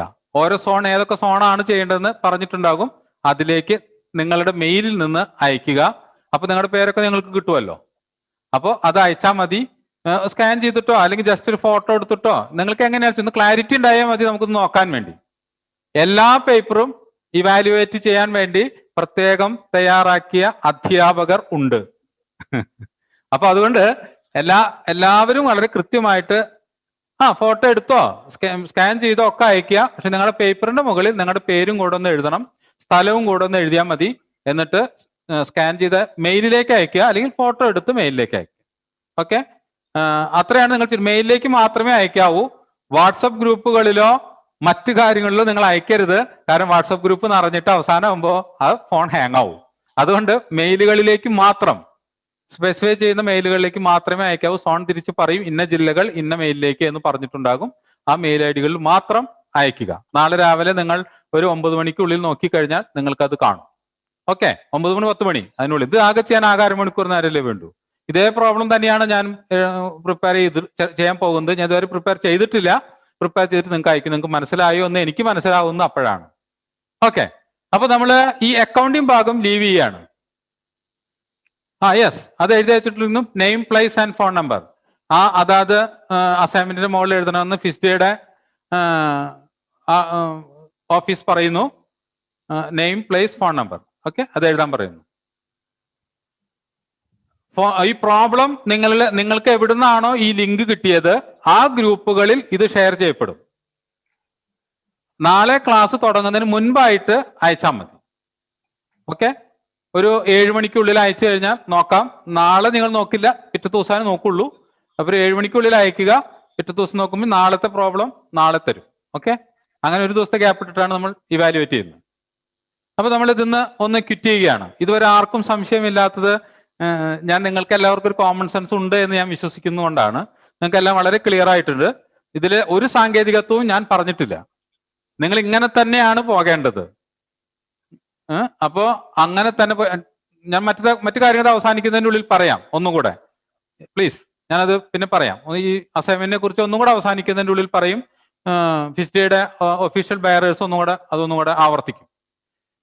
അപ്പൊ നമുക്ക് വളരെ ലളിതമായിട്ട് പറയാൻ ശ്രമിക്കുകയാണ്. ഞാൻ ചില കമന്റുകളൊക്കെ അതിൽ പറയുന്നത് ഒരുപക്ഷെ ക്ലാസ്സിന്റെ രസത്തിന് വേണ്ടി പറയുന്നതാണ് കേട്ടോ. ആരും വലിയ ഇഷ്യൂ ഒന്നും ആക്കി എടുക്കരുത്. ചില കമന്റുകളൊക്കെ ഞാൻ സുന്ദരികൾ എന്ന് പറയുന്നതൊക്കെ എനിക്ക് ഇവിടെ ഇരിക്കുന്ന എന്റെ ഇവിടുത്തെ ഒരു ആള് പറഞ്ഞു, അങ്ങനെ പറയണോ എന്ന് ചോദിച്ചു.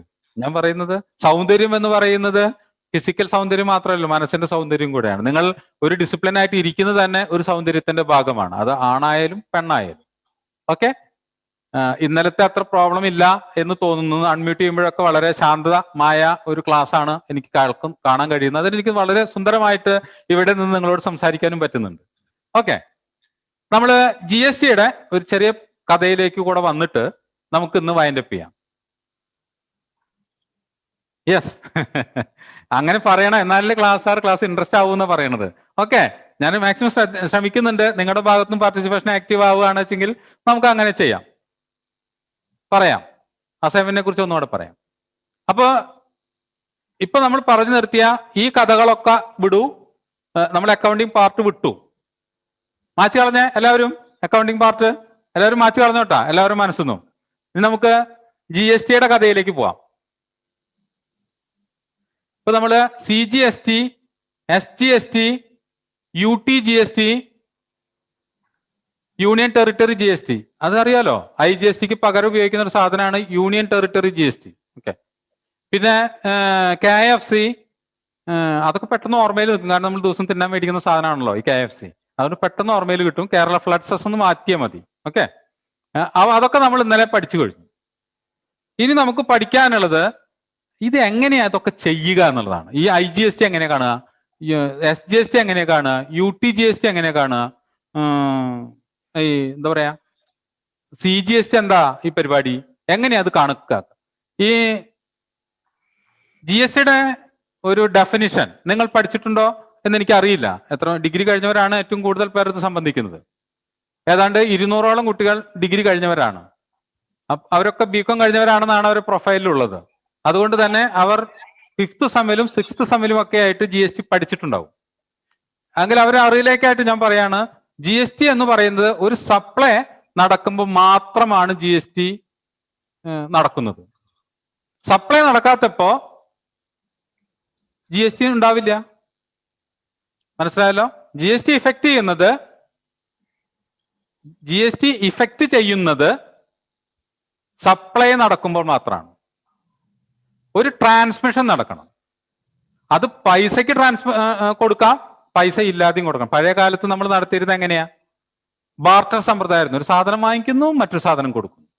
ഇതുപോലെ ആയാലും GSTയുടെ കൺസെപ്റ്റിൽ GST കൊടുക്കണം. ഓക്കെ, അത് ബാർട്ടർ സമ്പ്രദായമായാലും എന്തായാലും സർവീസിന് GST ഉണ്ട്. ഇതിനെല്ലാം GST ഉണ്ട്.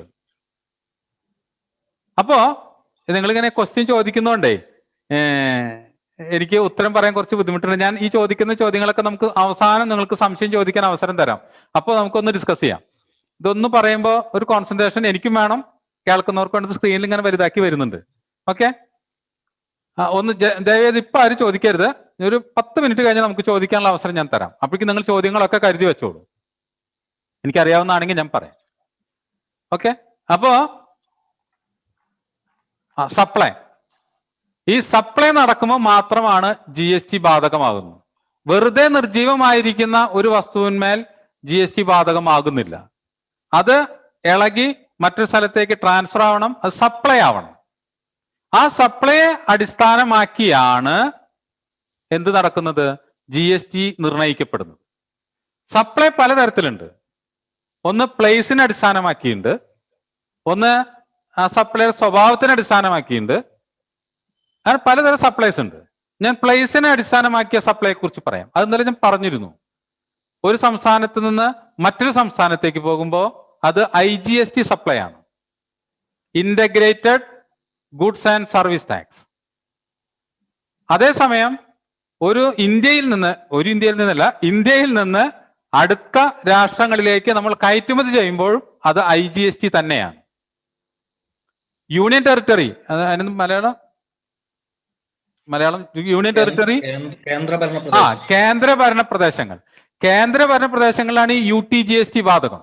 ഓക്കെ, അവിടെ നിന്ന് നമ്മൾ വേറെ സ്ഥലത്തേക്ക്, വേറൊരു സംസ്ഥാനത്തേക്ക് അയക്കുകയാണെങ്കിലോ വേറൊരു രാഷ്ട്രത്തിലേക്ക് അയക്കുകയാണെങ്കിലോ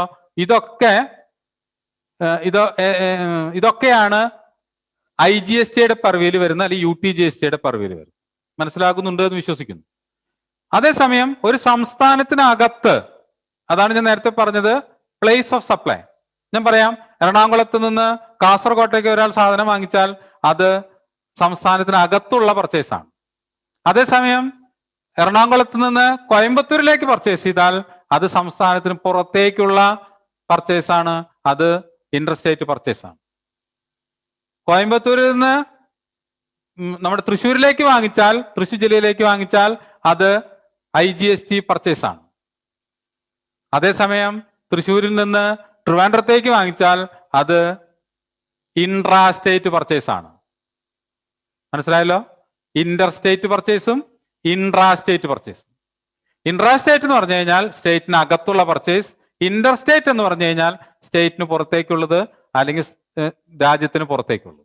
ഓക്കെ, ക്ലിയർ ആയല്ലോ? അപ്പൊ സ്ഥലത്തിനനുസരിച്ച്, അതായത് പ്ലേസ് ഓഫ് സപ്ലൈ, പ്ലേസിനനുസരിച്ചുള്ള സപ്ലൈ ആണ് നേരത്തെ പറഞ്ഞത്. ഇൻട്രാസ്റ്റ് സപ്ലൈ, ഇന്റർ സപ്ലൈ. ഓക്കെ, ഇത് ക്ലിയർ ആയല്ലോ? ഒരു ഉദാഹരണം ഞാൻ പറയാം. അപ്പോ നിങ്ങൾക്ക് യെസ് എന്ന് പറഞ്ഞവരൊക്കെ നോ എന്ന് പറയും. നമ്മളിപ്പോ പല മിഷനറീസ് പല സ്ഥലത്തു നിന്നാണ് നമ്മൾ വാങ്ങിക്കുന്നത്. ഞാൻ ഒരു കാര്യം ചെയ്തു, ന്യൂഡൽഹിയിലുള്ള എൻ്റെ ഒരു ഏജന്റിനെ വിളിച്ചിട്ട് പറഞ്ഞു, എനിക്കൊരു റീഫില്ലിംഗ് മെഷീൻ വേണം. എന്തിനെങ്കിലും റീഫിൽ ചെയ്യുന്ന മെഷീൻ, ഒരു കുപ്പി റീഫിൽ ചെയ്യാനോ അല്ലെങ്കിൽ എന്തെങ്കിലും റീഫില്ലിംഗ് മെഷീൻ, ഒരു കുപ്പിയിലേക്ക് എന്തെങ്കിലും സാധനം റീഫിൽ ചെയ്യാൻ ഒരു മെഷീൻ. അപ്പോ ഞാൻ ഓർഡർ ചെയ്തത് ഡൽഹിയിലുള്ള ആളോടാണ്. അയാളത് അവിടെ ഉണ്ടാക്കണില്ല, അയാളൊരു കമ്മീഷൻ ഏജന്റാ. അയാളത് ഗുജറാത്തിലുള്ള ആളോട് പറഞ്ഞു, അതെ, കേരളത്തിലെ എൻ്റെ ഒരു ക്ലയന്റിന് ഈ മെഷീൻ വേണം, നിങ്ങൾക്ക് അയച്ചു കൊടുക്കാൻ പറ്റുമോ എന്ന് ചോദിച്ചാൽ അവര് ഓർഡർ പ്ലേസ് ചെയ്തു, സാധനം അവർ നമുക്ക് അയച്ചു തന്നു. ഗുജറാത്തിൽ നിന്ന് ബില്ല് ചെയ്യണത് ആർക്കാ? ഞാനാണോ ഓർഡർ കൊടുത്തേ? അല്ല, ഡൽഹിയിലുള്ള ആളാണ് ഓർഡർ കൊടുത്തത്. പക്ഷെ സാധനം എവിടേക്കാ വരുന്നത്? കേരളത്തിലേക്കാണ്. ഈ 3 point, Gujarat to Delhi to Kerala, ഇതിലേതാണ് IGST സപ്ലൈ? ഏതിനെയാണ് നമുക്ക്, ഏത് സ്റ്റേറ്റിനെയാണ് IGST ആയിട്ട് കണക്കാക്കാൻ പറ്റുക?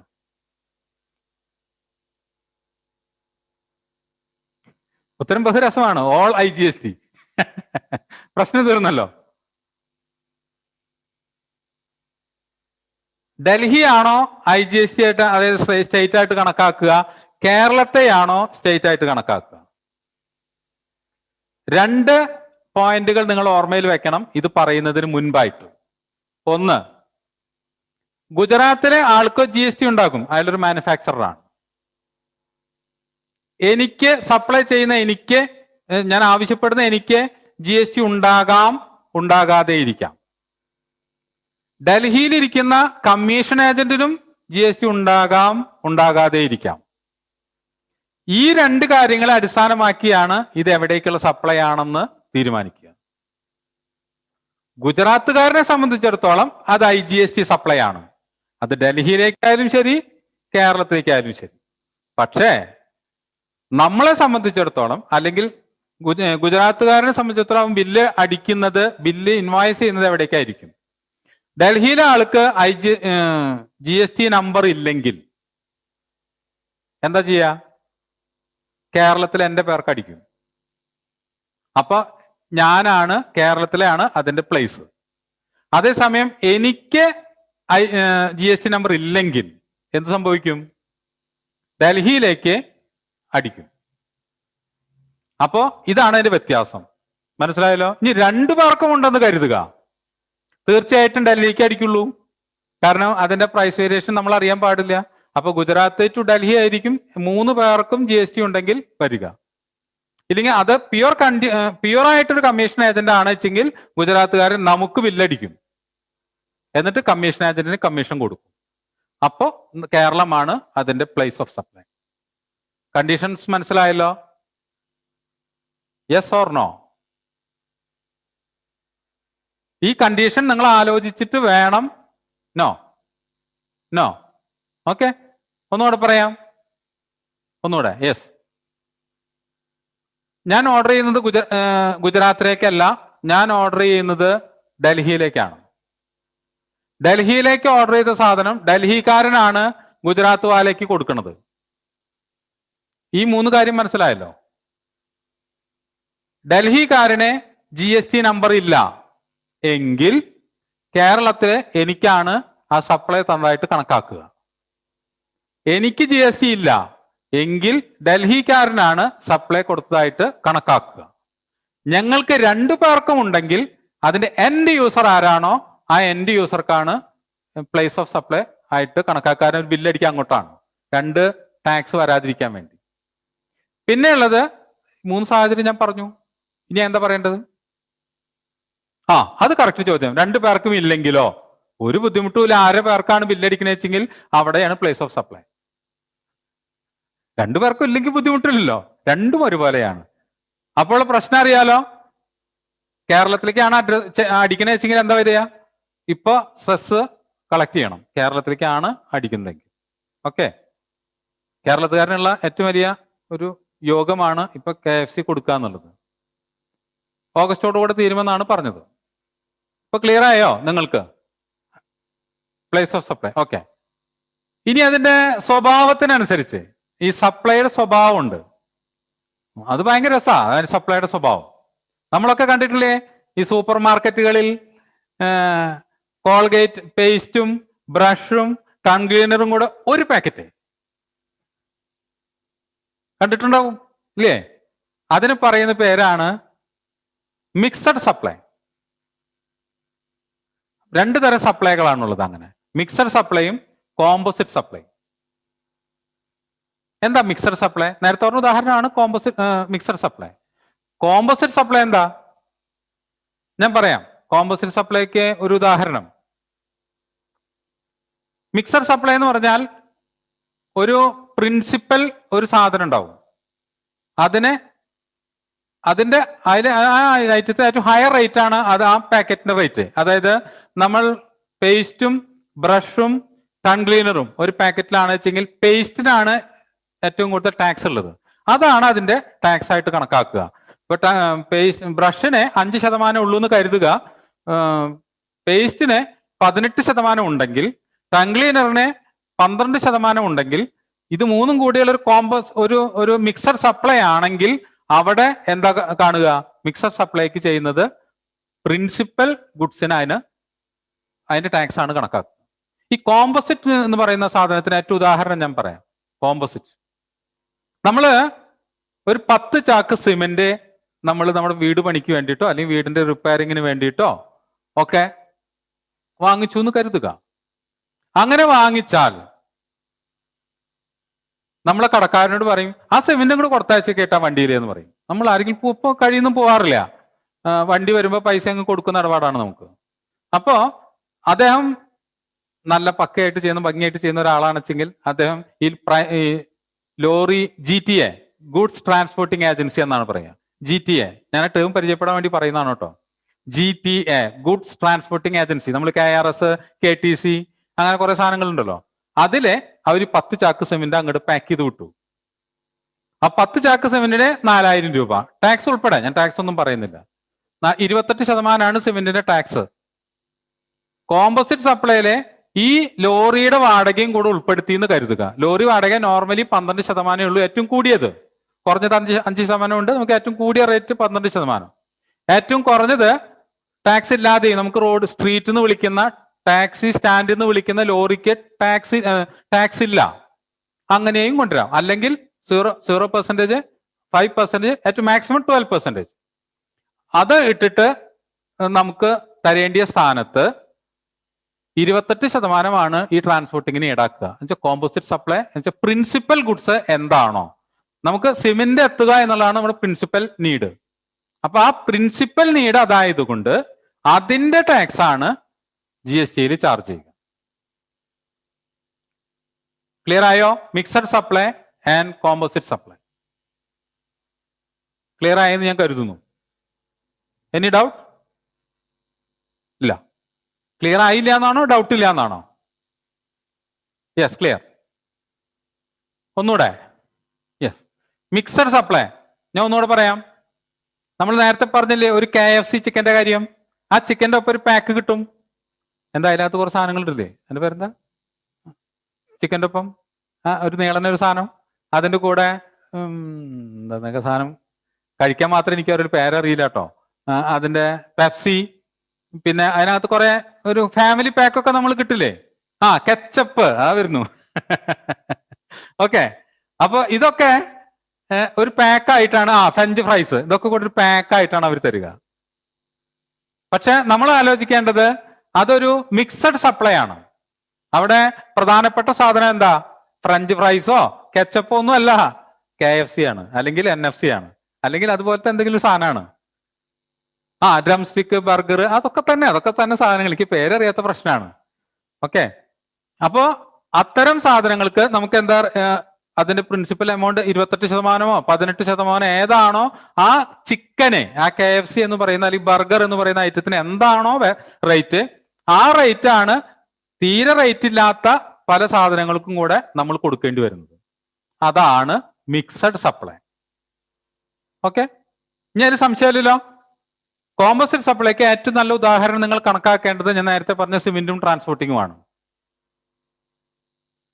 യെസ്, മിക്സഡ് സപ്ലൈയില് ഏറ്റവും ഹയസ്റ്റ് റേറ്റ് ഉള്ള സാധനം എന്താണോ അതാണ്. അതിപ്പോ ഏറ്റവും ഹയസ്റ്റ് റേറ്റ് ഉണ്ടാവുക നമ്മുടെ ചിക്കൻ ആയിരിക്കും, അതിന്റെ ഹയസ്റ്റ് റേറ്റ്. മറ്റേല് എന്താണോ പ്രധാനപ്പെട്ട വസ്തു, നമ്മുടെ കോമ്പോസിറ്റ് സപ്ലൈയില് എന്താണോ പ്രിൻസിപ്പൽ വസ്തു, അത് സിമെന്റ് ആണ്. ആ സിമെന്റിന്റെ ടാക്സ് ആണ് കോമ്പോസിറ്റിൽ കണക്കാക്കുക. ഇനി നിങ്ങളുടെ സംശയത്തിനായിട്ട് ഞാൻ വഴിമാറുകയാണ്. കുറച്ച് ആളുകൾക്കൊക്കെ സംശയം ഉണ്ടെന്ന് എനിക്ക് തോന്നുന്നു. ഇരിക്കുന്ന മുഖങ്ങളും വകഭേദങ്ങളും ഒക്കെ കാണുമ്പോൾ കുറച്ചു നേരം സംശയത്തിനായിട്ട് വക മാറ്റാം. നിങ്ങളൊന്ന് mixed supply comprising of 2 or more supply shall be treated as supply of that particular supply. അതിന് മലയാളമാണ് ഞാൻ പറഞ്ഞത്. ഞാൻ അത്രയൊന്നും എന്ത് പറഞ്ഞില്ല, കൂട്ടി പറഞ്ഞില്ല. ഞാൻ വളരെ യെസ്, കോമ്പോസിറ്റ് മൊബൈൽ സെറ്റ് അതെ ശരിയാണ്, കോമ്പോസിറ്റ് സപ്ലൈക്ക് ഉദാഹരണമാണ്. ഇന്റർസ്റ്റേറ്റ് സപ്ലൈയിൽ കേരളത്തിന്റെ പേരാണ് അടിച്ചെങ്കിൽ അത് KFC ഉണ്ട്.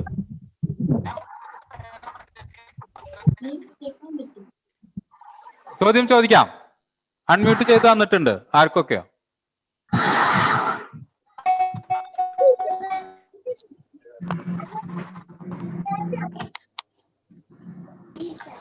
ചോദ്യങ്ങൾ ചോദിക്കാം. ഈ ഇന്റർസ്റ്റേറ്റ് സപ്ലൈ പറഞ്ഞില്ലേ, അപ്പൊ അതില് ഡൽഹിന്ന് ഓർഡർ എടുത്തിട്ട് ഗുജറാത്തില് സപ്ലൈ പറഞ്ഞു. ഓക്കെ, കേരളത്തില് ഹലോ കേൾക്കുന്നുണ്ട്, പറയൂ. ഡൽഹി ഏജന്റ്, അപ്പൊ ഡൽഹിയിൽ ഗുജറാത്ത് ഡയറക്റ്റ് ഡൽഹിയിലേക്ക് സപ്ലൈ ചെയ്യേണ്ടി വരും. അഡ്മിൻ പ്ലീസ്, ഒരു സെക്കൻഡ് ചോദിക്കാൻ പറ്റേ. അഡ്മിൻ പ്ലീസ്, ഒരാൾക്ക് മാത്രം അൺമ്യൂട്ട് ചെയ്താൽ മതി. ബാക്കി എല്ലാ ശബ്ദങ്ങളും കയറി വരുന്നോണ്ട് എനിക്ക് കേൾക്കാനില്ല. മ്യൂട്ട് ചെയ്യാം എല്ലാരും. ചോദ്യങ്ങൾ ചോദിക്കുന്ന ആളെ മാത്രം ഒന്ന് ഹാൻഡ് റൈസ് ചെയ്യുന്ന ആളെ മാത്രം ഒന്ന് അൺമ്യൂട്ട് ചെയ്ത് കൊടുത്താൽ മതി. സാദിഖ് ഒന്ന് അൺമ്യൂട്ട് ചെയ്യാമോ? ഇപ്പോൾ പറഞ്ഞതൊന്നും മനസ്സിലായില്ല. ഞാനൊന്നും പറഞ്ഞിട്ടില്ല. ഈ നേരത്തെ ആ സ്റ്റക്കായ സമയത്ത് ഞാൻ ഒന്നും പറഞ്ഞിട്ടില്ല. സർ ഒരാളെ വിളിക്കട്ടെ. ഒരാളെ വിളിച്ചോളൂ, ചോദ്യം ചോദിച്ചോട്ടെ. മീനു, ഞാൻ ഹാൻഡ് റൈസ് ചെയ്തവരെയാണ് വിളിക്കുന്നത്. മീനു. നിസാമുദ്ദീൻ PS, അൺമ്യൂട്ട് ചെയ്ത് സംസാരിക്കാം.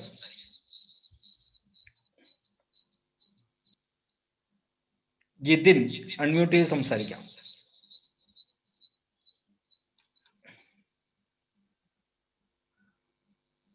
സിജിൻ, അൺമ്യൂട്ട് ചെയ്ത് സംസാരിക്കാം. അജിത് TP.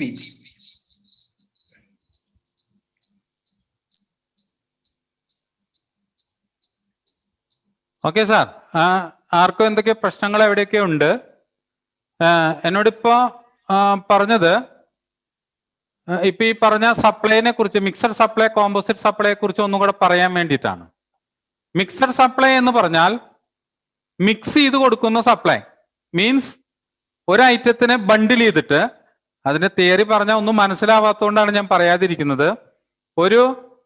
ഒരു ഐറ്റത്തെ, 3 ഐറ്റങ്ങളെ അല്ലെങ്കിൽ 4 ഐറ്റങ്ങളെ മിക്സ് ചെയ്ത് ഒരു ബണ്ടിലാക്കിയിട്ട് കൊടുക്കുന്നതിനെയാണ് മിക്സഡ് സപ്ലൈ എന്ന് പറയുന്നത്. അതിന് ഏറ്റവും നല്ല ഉദാഹരണമാണ് ഞാൻ നേരത്തെ പറഞ്ഞത്, നമ്മുടെ ഈ ഡ്രൈ ഫ്രൂട്ട്സ് ഒക്കെ ഒരുമിച്ച് കൊടുക്കുന്ന ഒരു പാക്ക്, KFC എന്ന് ഉദ്ദേശിച്ചത് അതുപോലെ ഫാമിലി പാക്കുകൾ ഉൾപ്പെട്ടിട്ടുള്ള കൊക്കക്കോള, മറ്റു സാധനങ്ങളൊക്കെ ഒരുമിച്ച് കൊടുക്കുന്ന ആ സംഭവം. പിന്നെന്താ ഈ പേസ്റ്റ്, ബ്രഷ്, ടങ് ക്ലീനർ, അങ്ങനെ ഒരു ഐറ്റംസ്, ഇതെല്ലാം ഉൾപ്പെട്ടതാണ് മിക്സഡ് സപ്ലൈ. അങ്ങനെ പറയുന്ന പാക്കുകൾ അങ്ങനെയൊക്കെ പറയുന്നതാണ് മിക്സഡ് സപ്ലൈ. പല സാധനങ്ങൾ ഒരുമിച്ച് പാക്കാക്കി വിടുന്നതിനെയാണ് മിക്സഡ് സപ്ലൈ. അതായത് ഇപ്പോ അരിയും മുതിരയും കൂടെ ചേരില്ല കേട്ടോ, അത് ഉദ്ദേശിച്ച് അത് ഒന്ന് സപ്ലിമെന്റ് ചെയ്യുന്ന ഐറ്റംസ് ആയിരിക്കണം. അങ്ങനെ കൊടുക്കുന്നതിനെയാണ് മിക്സഡ് സപ്ലൈ എന്ന് പറയുന്നത്. കോമ്പോസിറ്റ് സപ്ലൈ എന്ന് പറഞ്ഞു കഴിഞ്ഞാൽ മിക്സഡ് സപ്ലൈയിൽ ബാധകമായിട്ടുള്ളത് അതിന്റെ ഏറ്റവും ഹൈ റേറ്റ് എന്താണോ അതാണ് മിക്സഡ് സപ്ലൈക്ക് അതിന്റെ റേറ്റ് ഓഫ് ടാക്സ്.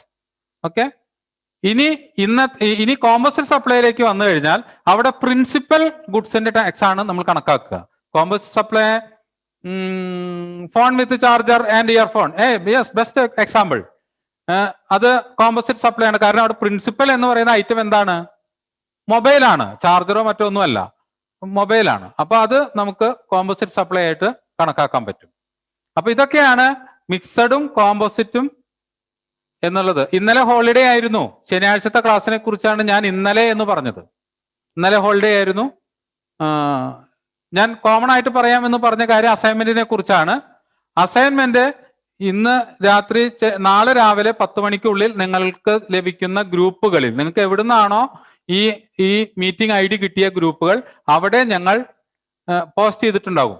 ഇതിന്റെ അഡ്മിൻ ആ പോസ്റ്റ് ചെയ്തത് എന്താണോ അതിൽ പറഞ്ഞ ആ രൂപത്തിലാക്കിയിട്ട് ഒന്നുകിൽ ഫോട്ടോ എടുത്തോ സ്കാൻ ചെയ്തോ, നേരത്തെ പറഞ്ഞതുപോലെ നിങ്ങളുടെ പേരും സ്ഥലവും മൊബൈൽ നമ്പറും എഴുതിയിട്ട് അത് ഫോട്ടോ എടുത്തോ സ്കാൻ ചെയ്തോ പറയുന്ന മെയിൽ ID-യിലേക്ക് നിങ്ങൾ അയക്കുക. സാറ്റർഡേയിലെ ക്ലാസ് നിങ്ങൾക്ക് റെക്കോർഡ് ചെയ്ത വെർഷൻ നിങ്ങൾക്ക് നാളെ ഇട്ട് തരാം, ഇന്നത്തെ ക്ലാസ് മറ്റന്നാൾ ഇട്ട് തരാം. അങ്ങനെ ഇതിന് സൂം വെർഷൻ മാത്രം കേട്ടോ, ഇങ്ങനെ തന്നെയാണ് ഇടുന്നത്. അപ്പൊ കുറച്ച് ലെങ്തി ആയിരിക്കും. അത് ടെലഗ്രാമിൽ കിട്ടും. റെക്കോർഡ് ചെയ്ത വെർഷൻ നിങ്ങളുടെ ഗ്രൂപ്പുകളിൽ, നിങ്ങളുടെ എവിടുന്നാണോ നിങ്ങൾക്ക് ലിങ്ക് കിട്ടുന്നത് ആ ഗ്രൂപ്പുകളിലേക്ക് ഇത് ഷെയർ ചെയ്യപ്പെടും. അത് സിപ്പ് ചെയ്തിട്ടായിരിക്കും വരിക. ആ സിപ്പ് ചെയ്ത് വന്നത് നിങ്ങൾ എക്സ്ട്രാ എൻലാർജ് ചെയ്തിട്ട് അൺസിപ്പ് ചെയ്തിട്ട് വേണം നിങ്ങൾ അത് നോക്കാനായിട്ട്. അപ്പൊ അതുകൊണ്ട് നിങ്ങൾ കൃത്യമായിട്ട് ചെയ്യണം. ഇത് ഞാൻ പറയുന്ന കമന്റ്സ് സഹിതം നിങ്ങൾ പുറത്ത് എവിടെയെങ്കിലും കൊടുത്തു കഴിഞ്ഞാൽ അത് വൻ വിവാദങ്ങൾ ഉണ്ടാക്കുന്ന കമന്റ്സ് ഒക്കെ ആയിട്ട് മാറാം. അതുകൊണ്ട് ഇത് സ്റ്റഡി പർപ്പസ് ആണ്. ഇതൊരു എന്താ പറയാ, ആരെയും വിമർശിക്കാത്ത ഒരു തരത്തിൽ പോകണമെന്നൊക്കെ ഞാൻ ഉദ്ദേശിക്കുന്നുണ്ട്. പക്ഷെ നമ്മളൊരു കോമൺ മാൻ ആണ്. അപ്പൊ അതുകൊണ്ട് ചില കാര്യങ്ങളൊക്കെ ചിലപ്പോൾ നമ്മൾ പറഞ്ഞു പോകും. അതൊന്നും രാഷ്ട്രീയമോ മതമോ ജാതിയോ വർഗമോ വർണ്ണമോ ഒന്നും വ്യത്യാസമില്ലാത്ത കാര്യങ്ങളാണ്. അതുകൊണ്ട് ഈ റെക്കോർഡർ വെർഷൻ നിങ്ങൾ ഒരു സ്റ്റഡി പർപ്പസ് മാത്രമായിട്ട് കാണണം. അങ്ങനെ മാത്രമേ ഇതിനെ കാണാവൂ. ഇതിന് നോട്ട്സ് പ്രത്യേകിച്ച് എന്താ വേണ്ടത്? നോട്ട്സ് തരണം, എന്തിനാ ആവശ്യമുള്ളത്? ഞാൻ ഇപ്പോൾ ഓൾറെഡി എക്സ്പ്ലെയിൻഡ് ആണ്. നിങ്ങളെ റെക്കോർഡർ വെർഷൻ നിങ്ങളുടെ കയ്യിൽ കിടക്കുകയാണ്. നിങ്ങൾക്ക് എപ്പോൾ വേണമെങ്കിൽ കേൾക്കാം. ഓക്കെ, ഇന്ന് നമ്മൾ 1.5 hour ആണ് നമ്മൾ ഇതിനു വേണ്ടി ചെലവഴിച്ചത്. അതിലേതാണ്ട് ഇന്ന് കണ്ടന്റ് നിങ്ങൾ എടുത്തു കഴിഞ്ഞാൽ ഒരു മണിക്കൂറും 10 മിനിറ്റും ഇതിന്റെ കണ്ടന്റ് ഉണ്ട്. ബാക്കിയുള്ള സമയം മാത്രമേ നമ്മൾ ജോക്ക് അടിച്ചിട്ടുള്ളൂ, സംശയം ചോദിച്ചിട്ടുള്ളൂ. അപ്പോൾ ഇന്ന് ഈ ക്ലാസ്സിലെ സംബന്ധിച്ച നിങ്ങൾക്ക് ഓരോരുത്തർക്കും എൻ്റെ നന്ദി രേഖപ്പെടുത്തുന്നു. കാരണം ഇത്രയും ഡിസിപ്ലിൻഡ് ആയിട്ടും ഇത്രയും റെസ്പോൺസീവായിട്ടും പങ്കെടുക്കുന്ന ഇത്രയും വലിയ ഒരു കൂട്ടം പാർട്ടിസിപ്പന്റ്, ഒരു 100 ആളോ അല്ലെങ്കിൽ 50 ആളോ 60 ആളോ ഒന്നല്ല, ഏതാണ്ട് 380 വരെ ആളുകൾ ഇന്ന് പങ്കെടുത്തതാണ്. ഒരു ഡിസ്റ്റർബൻസും ഉണ്ടാകാതെ നമ്മൾ കൺട്രോൾഡ് ആയിരുന്നു. അതിന് ചില സാങ്കേതിക പ്രശ്നങ്ങളുണ്ട്, എങ്കിലും നിങ്ങൾ അതിനോടൊക്കെ സഹകരിച്ചു. കുറച്ച് ദിവസങ്ങൾ കൂടെ കഴിഞ്ഞു കഴിഞ്ഞാൽ ഈ സാങ്കേതികത്വമൊക്കെ നമുക്ക് മാറ്റാൻ പറ്റും. നിങ്ങൾ അതിനോടുകൂടെ ചേരും. അപ്പൊ നമുക്ക് ഈ സാങ്കേതികത്വം ഒന്നും ഇല്ലാതെ വളരെ കൂളായിട്ട് സംസാരിക്കാവുന്ന അവസ്ഥയിൽ എത്തിക്കാം. നേരത്തെ സിദ്ദിഖ് എന്ന് പറയുന്ന ആൾ ചോദിക്കാൻ ഉദ്ദേശിച്ച ചോദ്യം എനിക്ക് കിട്ടിയില്ല, അത് അപ്പോഴേക്കും അത് സ്റ്റക്കായി. എങ്കിലും സോറി സിദ്ദിഖ്, നമുക്ക് അടുത്ത ദിവസം കാണാം. ഫിസയുടെ ഔദ്യോഗിക ഭാരവാഹികളെ ഇന്നത്തെ സെഷൻ കൺക്ലൂഡ് ചെയ്യുന്നതിന് വേണ്ടി ക്ഷണിക്കുന്നു. എൻ്റെ വ്യക്തിപരമായ നന്ദി നിങ്ങൾ ഓരോരുത്തരോടും അറിയിച്ചുകൊള്ളുന്നു.